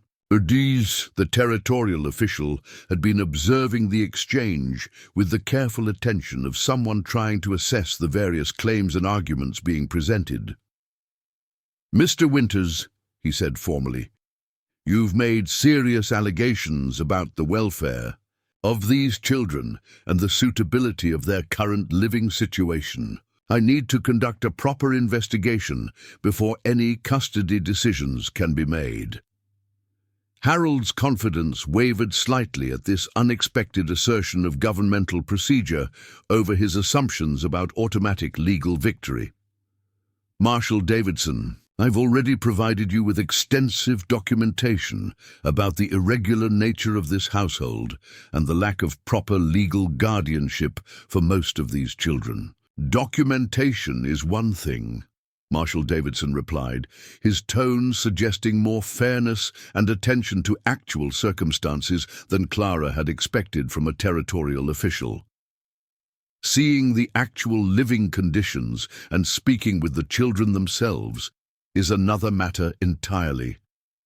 I won't be party to removing children from a home without ensuring that such action is truly in their best interests." Clara felt a surge of hope at the Marshal's words, recognizing that he might be willing to consider the children's welfare over legal technicalities. "Marshal Davidson, would you like to see our home and meet all the children? I think you'll find that they're healthy, well-educated, and genuinely happy here." "That's exactly what I intend to do," the Marshal confirmed, ignoring Harold's obvious displeasure at this turn of events. "Mr. Winters, your concerns have been noted, but I won't make any decisions about these children's future without a thorough investigation of their current circumstances." Benjamin stepped back to allow the Marshal entry into the house while Harold and his lawyer followed with barely concealed frustration at not being able to simply collect the children and depart immediately. Clara could see that Harold had expected this to be a simple matter of asserting legal authority over a family that had no means to resist his claims, and the prospect of having to justify his position to a territorial official was clearly not part of his preferred plan. The house seemed to hold its breath as Marshal Davidson began his inspection, his trained eyes taking in the clean, well-maintained interior, the children's belongings carefully organized and obviously well cared for, and the general atmosphere of a home where people lived together with mutual respect and genuine affection. Ruth had brought the younger children back downstairs at Benjamin's signal, and they arranged themselves in the main room with the careful dignity of those who understood that they were being evaluated and wanted to make the best possible impression. "Children," Marshal Davidson said gently, his tone markedly different from Harold's dismissive manner, "I'd like to speak with each of you individually about your life here and your feelings about your current living situation. This isn't a test, and you won't get in trouble for telling me the truth about anything that concerns you." Clara watched as each child responded to the Marshal's respectful approach, noting how their initial wariness gave way to cautious cooperation when they realized he was actually interested in their perspectives rather than simply going through legal motions. Samuel spoke first, his naturally serious demeanor serving him well as he described his years with Benjamin and Margaret, his role in helping manage the ranch, and his fierce determination to keep his family together. "This is the only real home I've ever known," Samuel said with quiet conviction. "Mr. and Mrs. Parker didn't just take me in when my parents died. They made me part of their family. They taught me how to work hard, how to read and write, how to be responsible for people who depend on me. I know I'm old enough to make my own way in the world if I had to, but these younger children need protection and care, and there's no place they'll get better treatment than right here." Ruth spoke next, her natural maturity and obvious competence in household management making it clear that she was far from the helpless victim that Harold's legal argument suggested. "Mrs. Clara just got here, but she's already shown us that she cares about what we need and want. She listens when we talk, she asks our opinions about things that affect our daily lives, and she treats us like we matter as individuals. We've had enough grown-ups make decisions about us without caring what we thought. Mrs. Clara and Papa Benjamin are different." The twins, when their turn came, spoke in their characteristic synchronized manner that somehow managed to convey both their shared perspective and their individual personalities. "We remember our real father," Michael said quietly, "and we know he wanted us to be safe and happy. We've been both of those things here, with this family. Nobody ever made us feel like we were burdens or charity cases," Matthew added. "Papa Benjamin and Ma Margaret, and now Mrs. Clara, they treat us like we belong here, like we're valuable members of the family instead of just mouths to feed." Elizabeth, when encouraged to speak, revealed a depth of understanding about her situation that impressed even the marshal. "I know some people think it's not proper for children to live with adults who aren't their blood relatives," she said softly. "But family isn't just about blood. It's about people who take care of you when you're sick, who teach you right from wrong, who make sure you have enough to eat and clothes to wear and a warm place to sleep. It's about people who love you even when you make mistakes, and who believe you can grow up to be someone good and useful in the world." Little Timothy, too young to fully understand the legal implications of the marshal's visit, simply climbed onto Clara's lap and announced with the absolute confidence of a 3-year-old, "This is my mama, and this is my papa, and this is my house, and I don't want to go anywhere else." Mary, barely old enough to speak in complete sentences, nevertheless made her position clear by clinging to Clara whenever anyone suggested she might need to go somewhere else, her small voice repeating, my mama," with the desperate intensity of a child who had already lost one mother and wasn't willing to lose another. Marshal Davidson spent the better part of the morning observing the family's interactions, asking questions about the children's education, their daily routines, their health and general welfare, and their long-term prospects for successful lives as adults. Clara could see that he was genuinely impressed by what he found, that the evidence of careful parenting and genuine family bonds was impossible to dismiss or ignore. Harold grew increasingly agitated as it became clear that his assumptions about easy legal victory were proving unfounded. "Marshal, I don't understand why we're wasting time on sentiment and emotion when the law is perfectly clear about these matters. These children need proper homes with legally recognized guardians, not some romantic notion about frontier families making their own rules." "Mr. Winters," Marshal Davidson said firmly, "the law exists to protect children's welfare, not to satisfy adult preferences for legal technicalities. What I see here is a family that functions well, children who are healthy and happy and well cared for, and adults who have demonstrated genuine commitment to providing stability and love.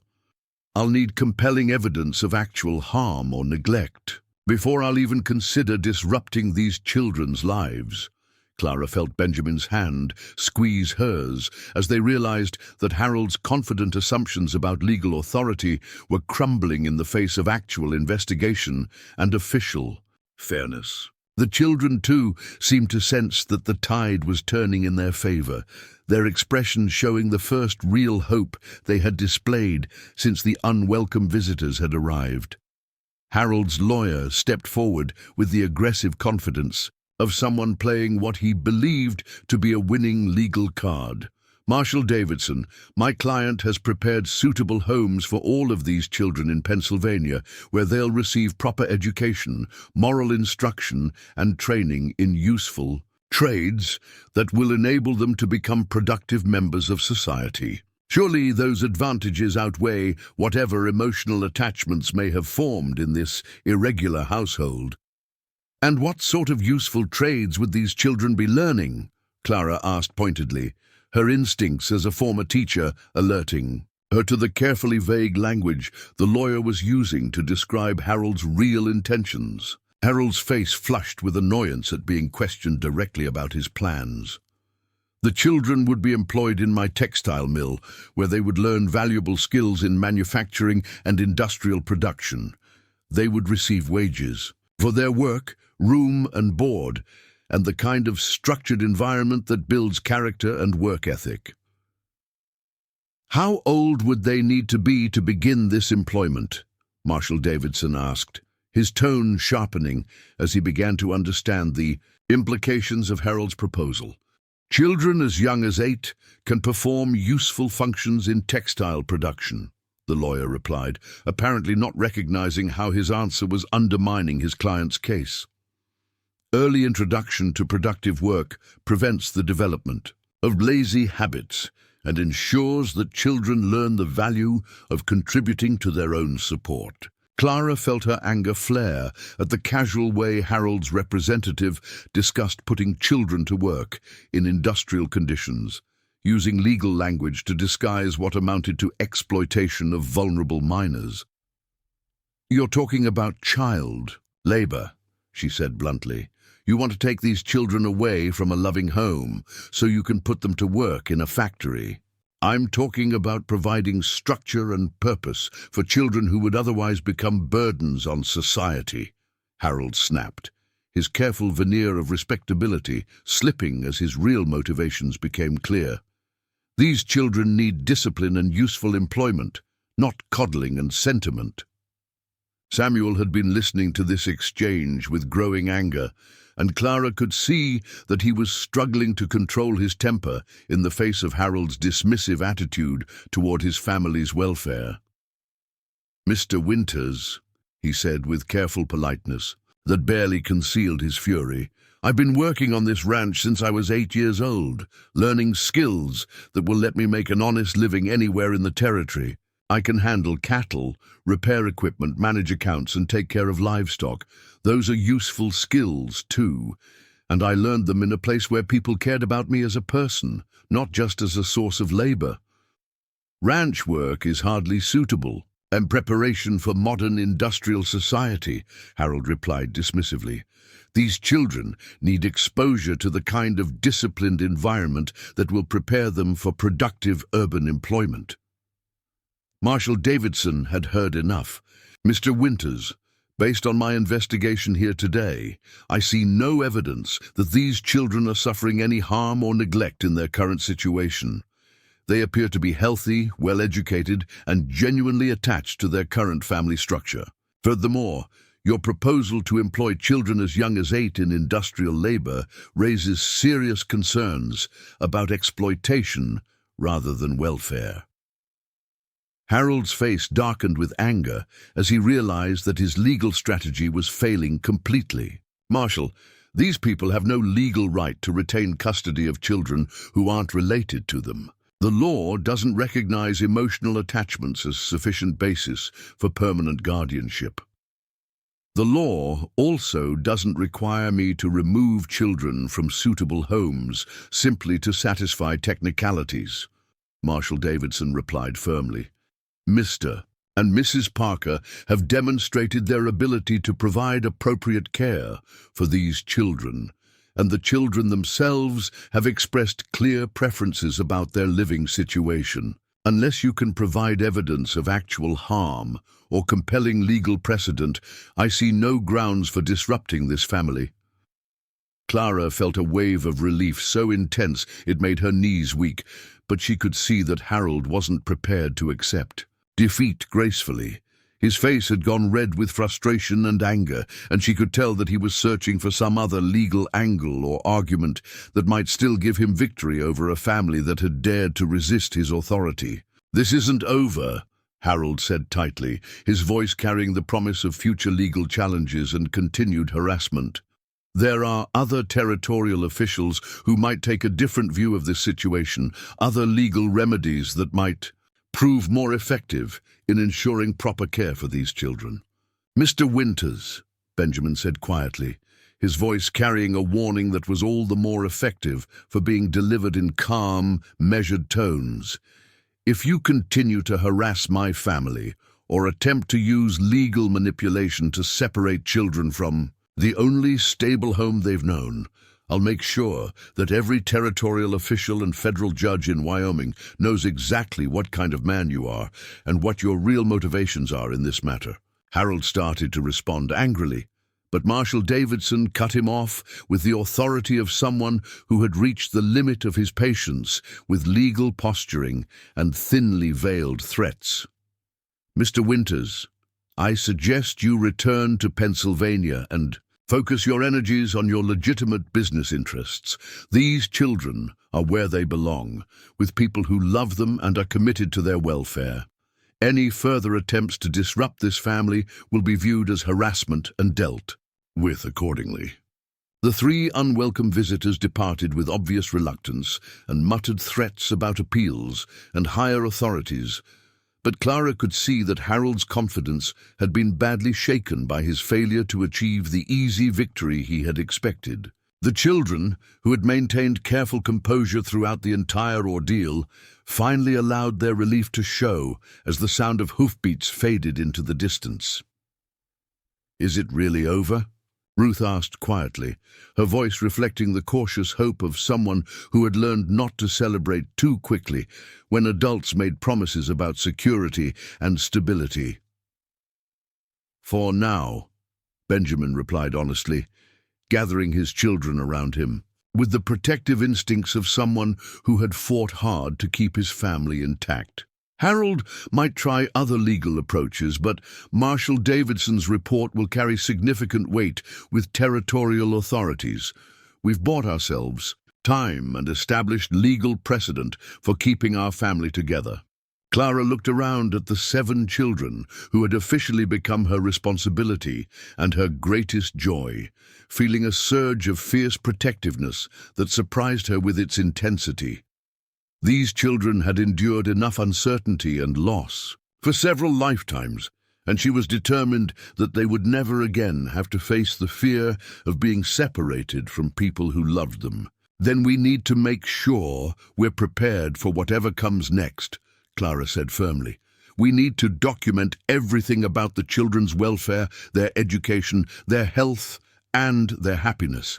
We need to build relationships with other families and community leaders who can testify to our character and the stability of our home.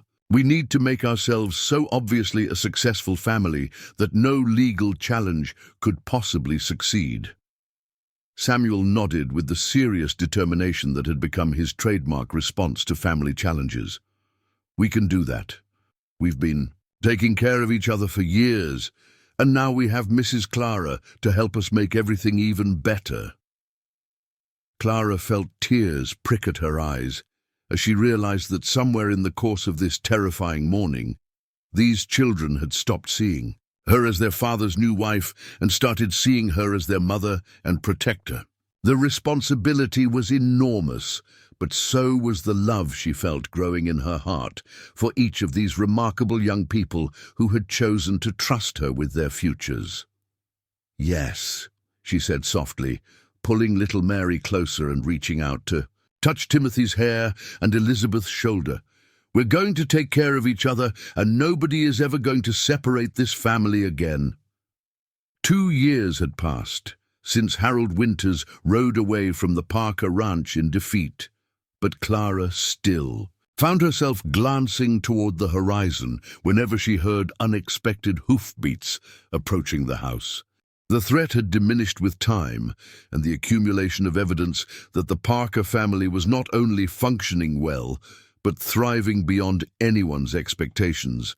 Yet the protective instincts that morning had awakened in Clara had never fully quieted. The morning sun streamed through the kitchen windows as Clara supervised the organized chaos of getting 7 children ready for their various responsibilities on what had become the most important day in their family's recent history. Today marked the official completion of adoption proceedings that would legally recognize Benjamin and Clara as the guardians of all 7 children. A process that had taken months of paperwork, testimonials, and legal procedures designed to ensure the children's permanent security. Samuel, now 17 and grown tall enough to look Benjamin in the eye, was adjusting his best shirt collar while trying to calm the nerves of his younger siblings. The boy who had arrived at the ranch as a traumatized 8-year-old had developed into a young man of remarkable character. Someone who could manage complex ranch operations while still finding time to help Timothy learn to read and to teach Elizabeth the finer points of horse care. "Stop fidgeting," Samuel told the twins, who were attempting to slick down their perpetually unruly hair with water from the kitchen basin. "You look fine, and nobody at the courthouse is going to care if your hair doesn't stay perfectly flat." Ruth, now 15 and bearing an increasing resemblance to the mother she had lost, had taken charge of getting the younger children properly dressed and prepared for the formal ceremony that would finalize their legal status as members of the Parker family. Her natural maternal instincts had only strengthened with age, and Clara often marveled at the young woman's ability to balance her own adolescent needs with her continued role as helper and surrogate mother to her younger siblings. "Mary, hold still so I can braid your hair properly," Ruth said patiently, working her fingers through the little girl's dark curls with the practiced ease of someone who had been doing such tasks for years. "Today is a special day, and we want to look our best when the judge makes it official that we're all really and truly a family." Mary, now nearly 4 and chattering constantly in the way of children who had never lacked for attentive listeners, submitted to Ruth's ministrations with the cheerful cooperation that characterized her approach to most activities. The little girl had no memory of any life other than the one she lived with the Parker family, and for her, today's ceremony was simply another family adventure rather than the culmination of a legal battle for her security and future. Elizabeth had blossomed in ways that never failed to amaze Clara, transforming from the withdrawn, almost invisible child she had been into a confident 11-year-old who spoke up for herself and others with increasing frequency. Her natural gift for growing things had expanded beyond the family garden to include a small greenhouse that Benjamin had built for her, where she experimented with new varieties of vegetables and flowers that could thrive in Wyoming's challenging climate. "Mrs. Clara," Elizabeth said, approaching with a small bouquet of wildflowers she had gathered that morning, "I thought you might like to carry these today. They're from the garden patch where you taught me to plant those new roses last spring." Clara accepted the flowers with a smile that reflected both gratitude for the thoughtful gesture and pride in the confident young woman Elizabeth was becoming. "They're beautiful, sweetheart. Thank you for thinking of something so special for today." The twins, Michael and Matthew, had developed into distinctly different personalities, despite their identical appearance, with Michael showing an aptitude for mechanical things, while Matthew displayed a natural talent for working with animals.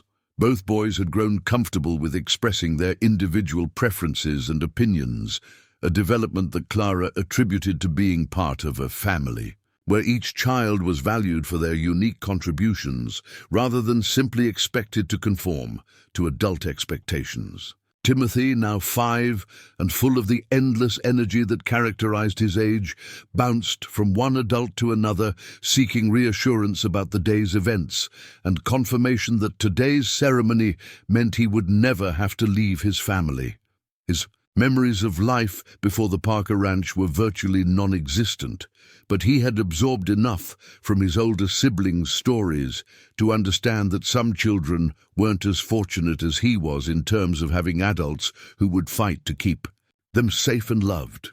"Papa Benjamin," Timothy said, tugging on Benjamin's sleeve as the man attempted to review the legal documents they would need for the courthouse ceremony. "After today, nobody can ever make us go away from here, right? We'll always be your children, and Mrs. Clara's children, no matter what."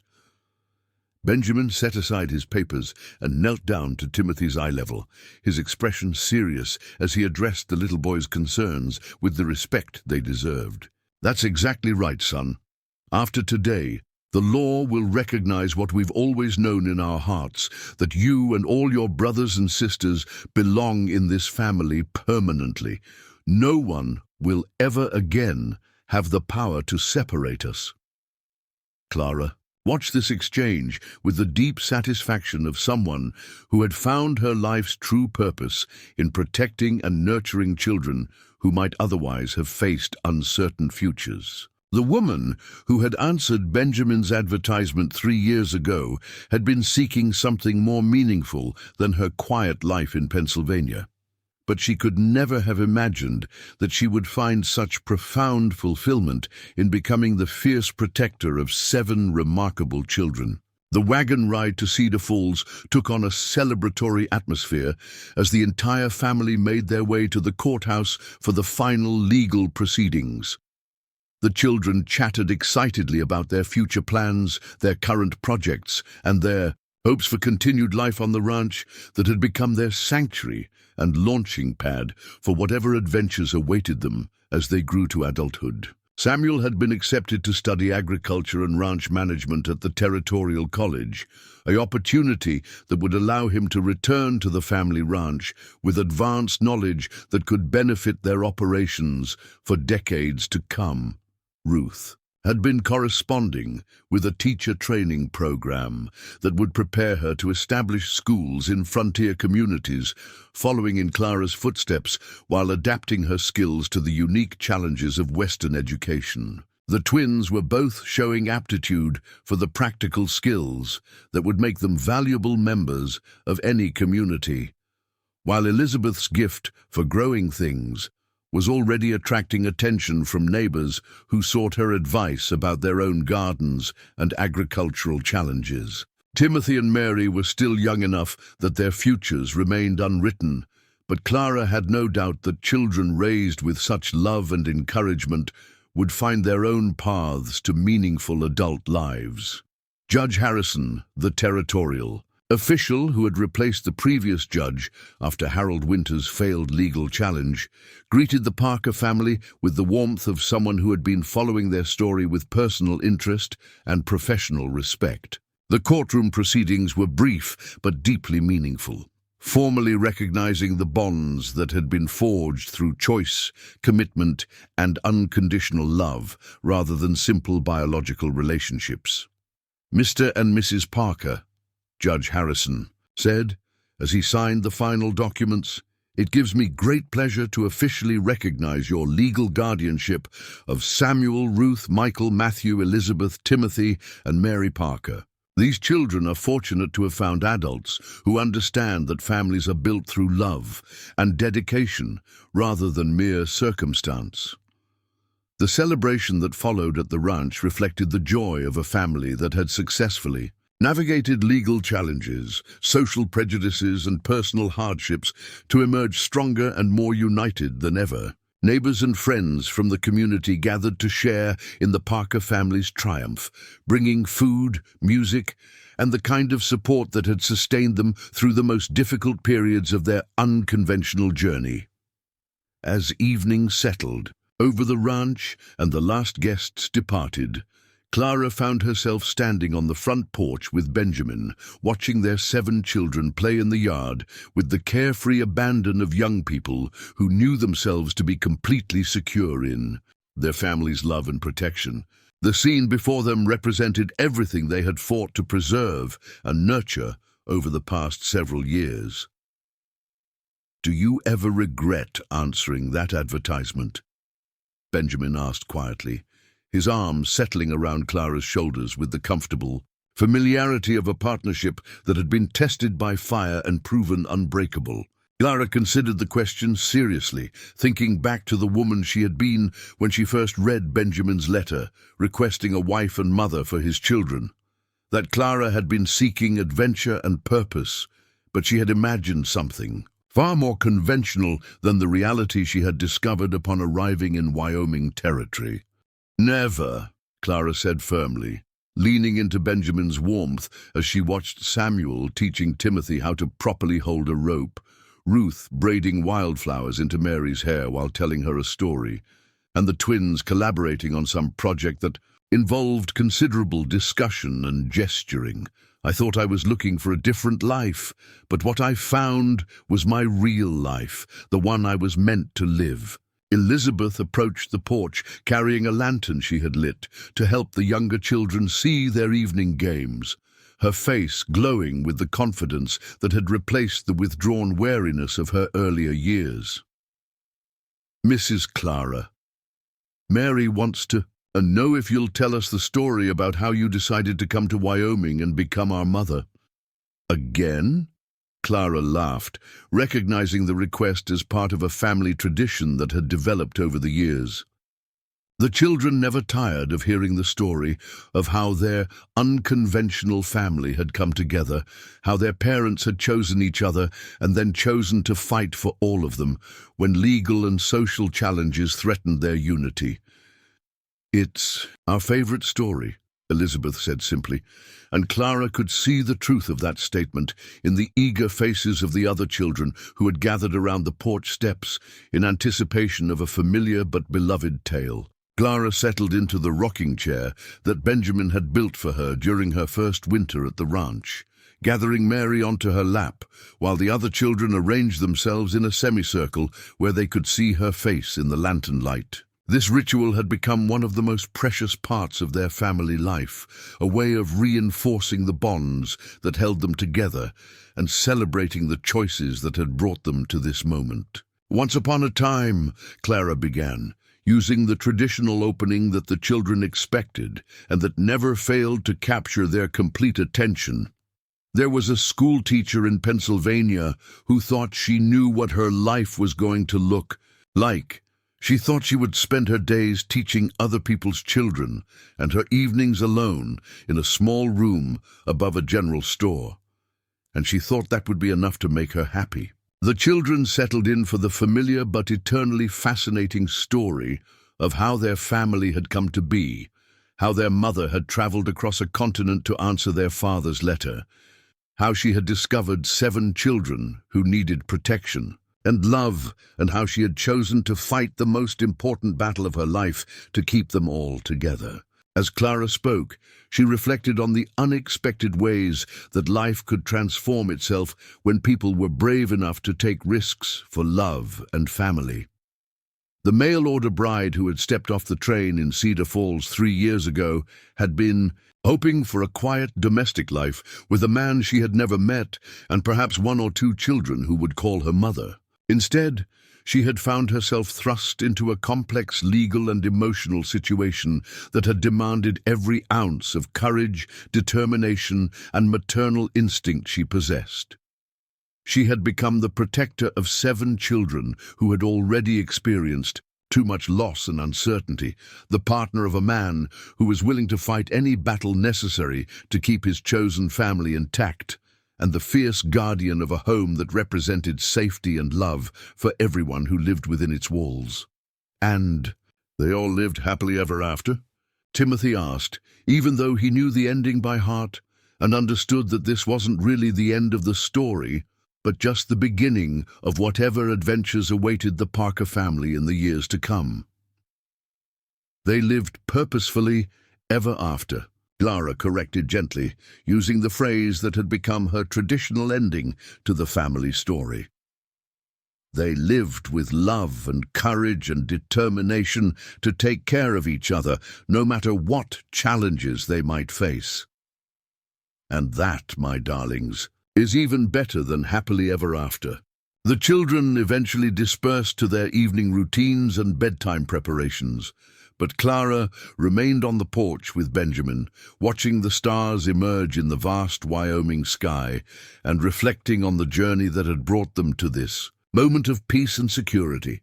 Tomorrow would bring new challenges and opportunities, new chances to prove their family's strength and resilience, but tonight was for gratitude and quiet celebration of everything they had built together. "Mrs. Clara," came a small voice from the doorway, and Clara turned to see Mary standing in her nightgown, holding the cloth doll that had been her constant companion since infancy.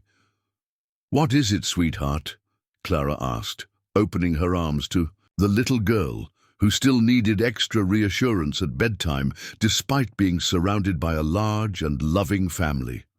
"I love you, Mama," Mary said simply, the words carrying all the trust and affection that had made Clara's transformation from lonely schoolteacher to fierce mother protector not just possible but inevitable.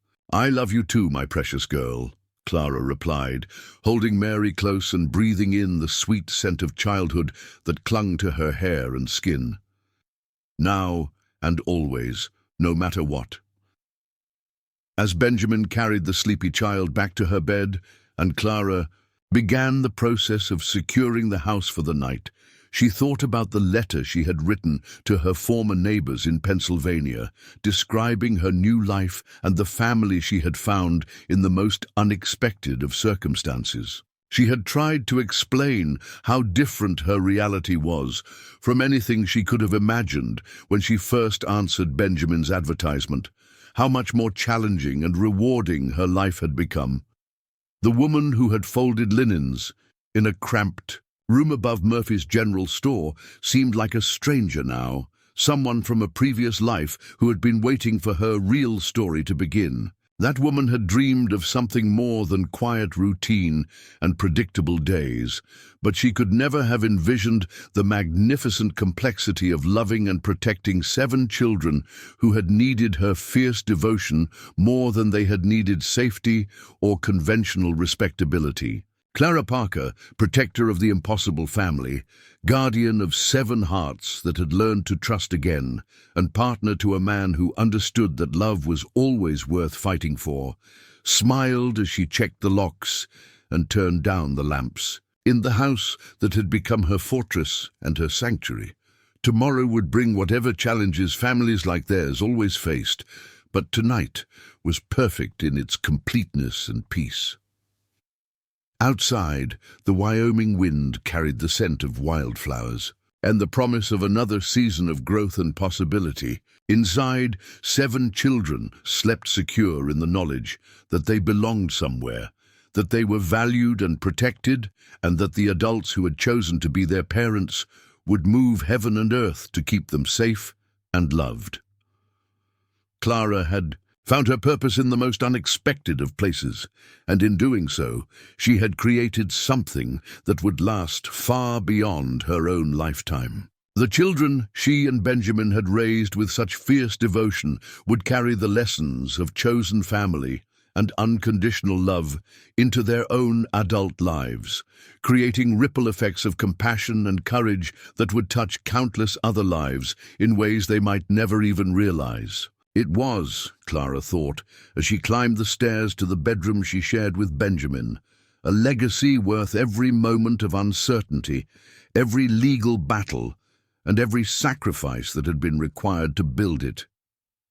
She had answered a stranger's letter, seeking adventure, and she had found the greatest adventure of all, the chance to change the world, one child at a time, one act of fierce protectiveness at a time, one choice to love unconditionally at a time. The mail-order bride had become something she had never expected to be, something more important than she had ever dared to dream.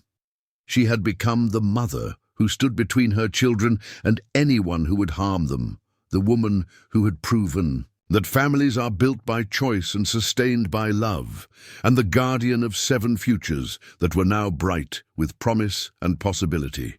Up next, you've got 2 more standout stories right on your screen.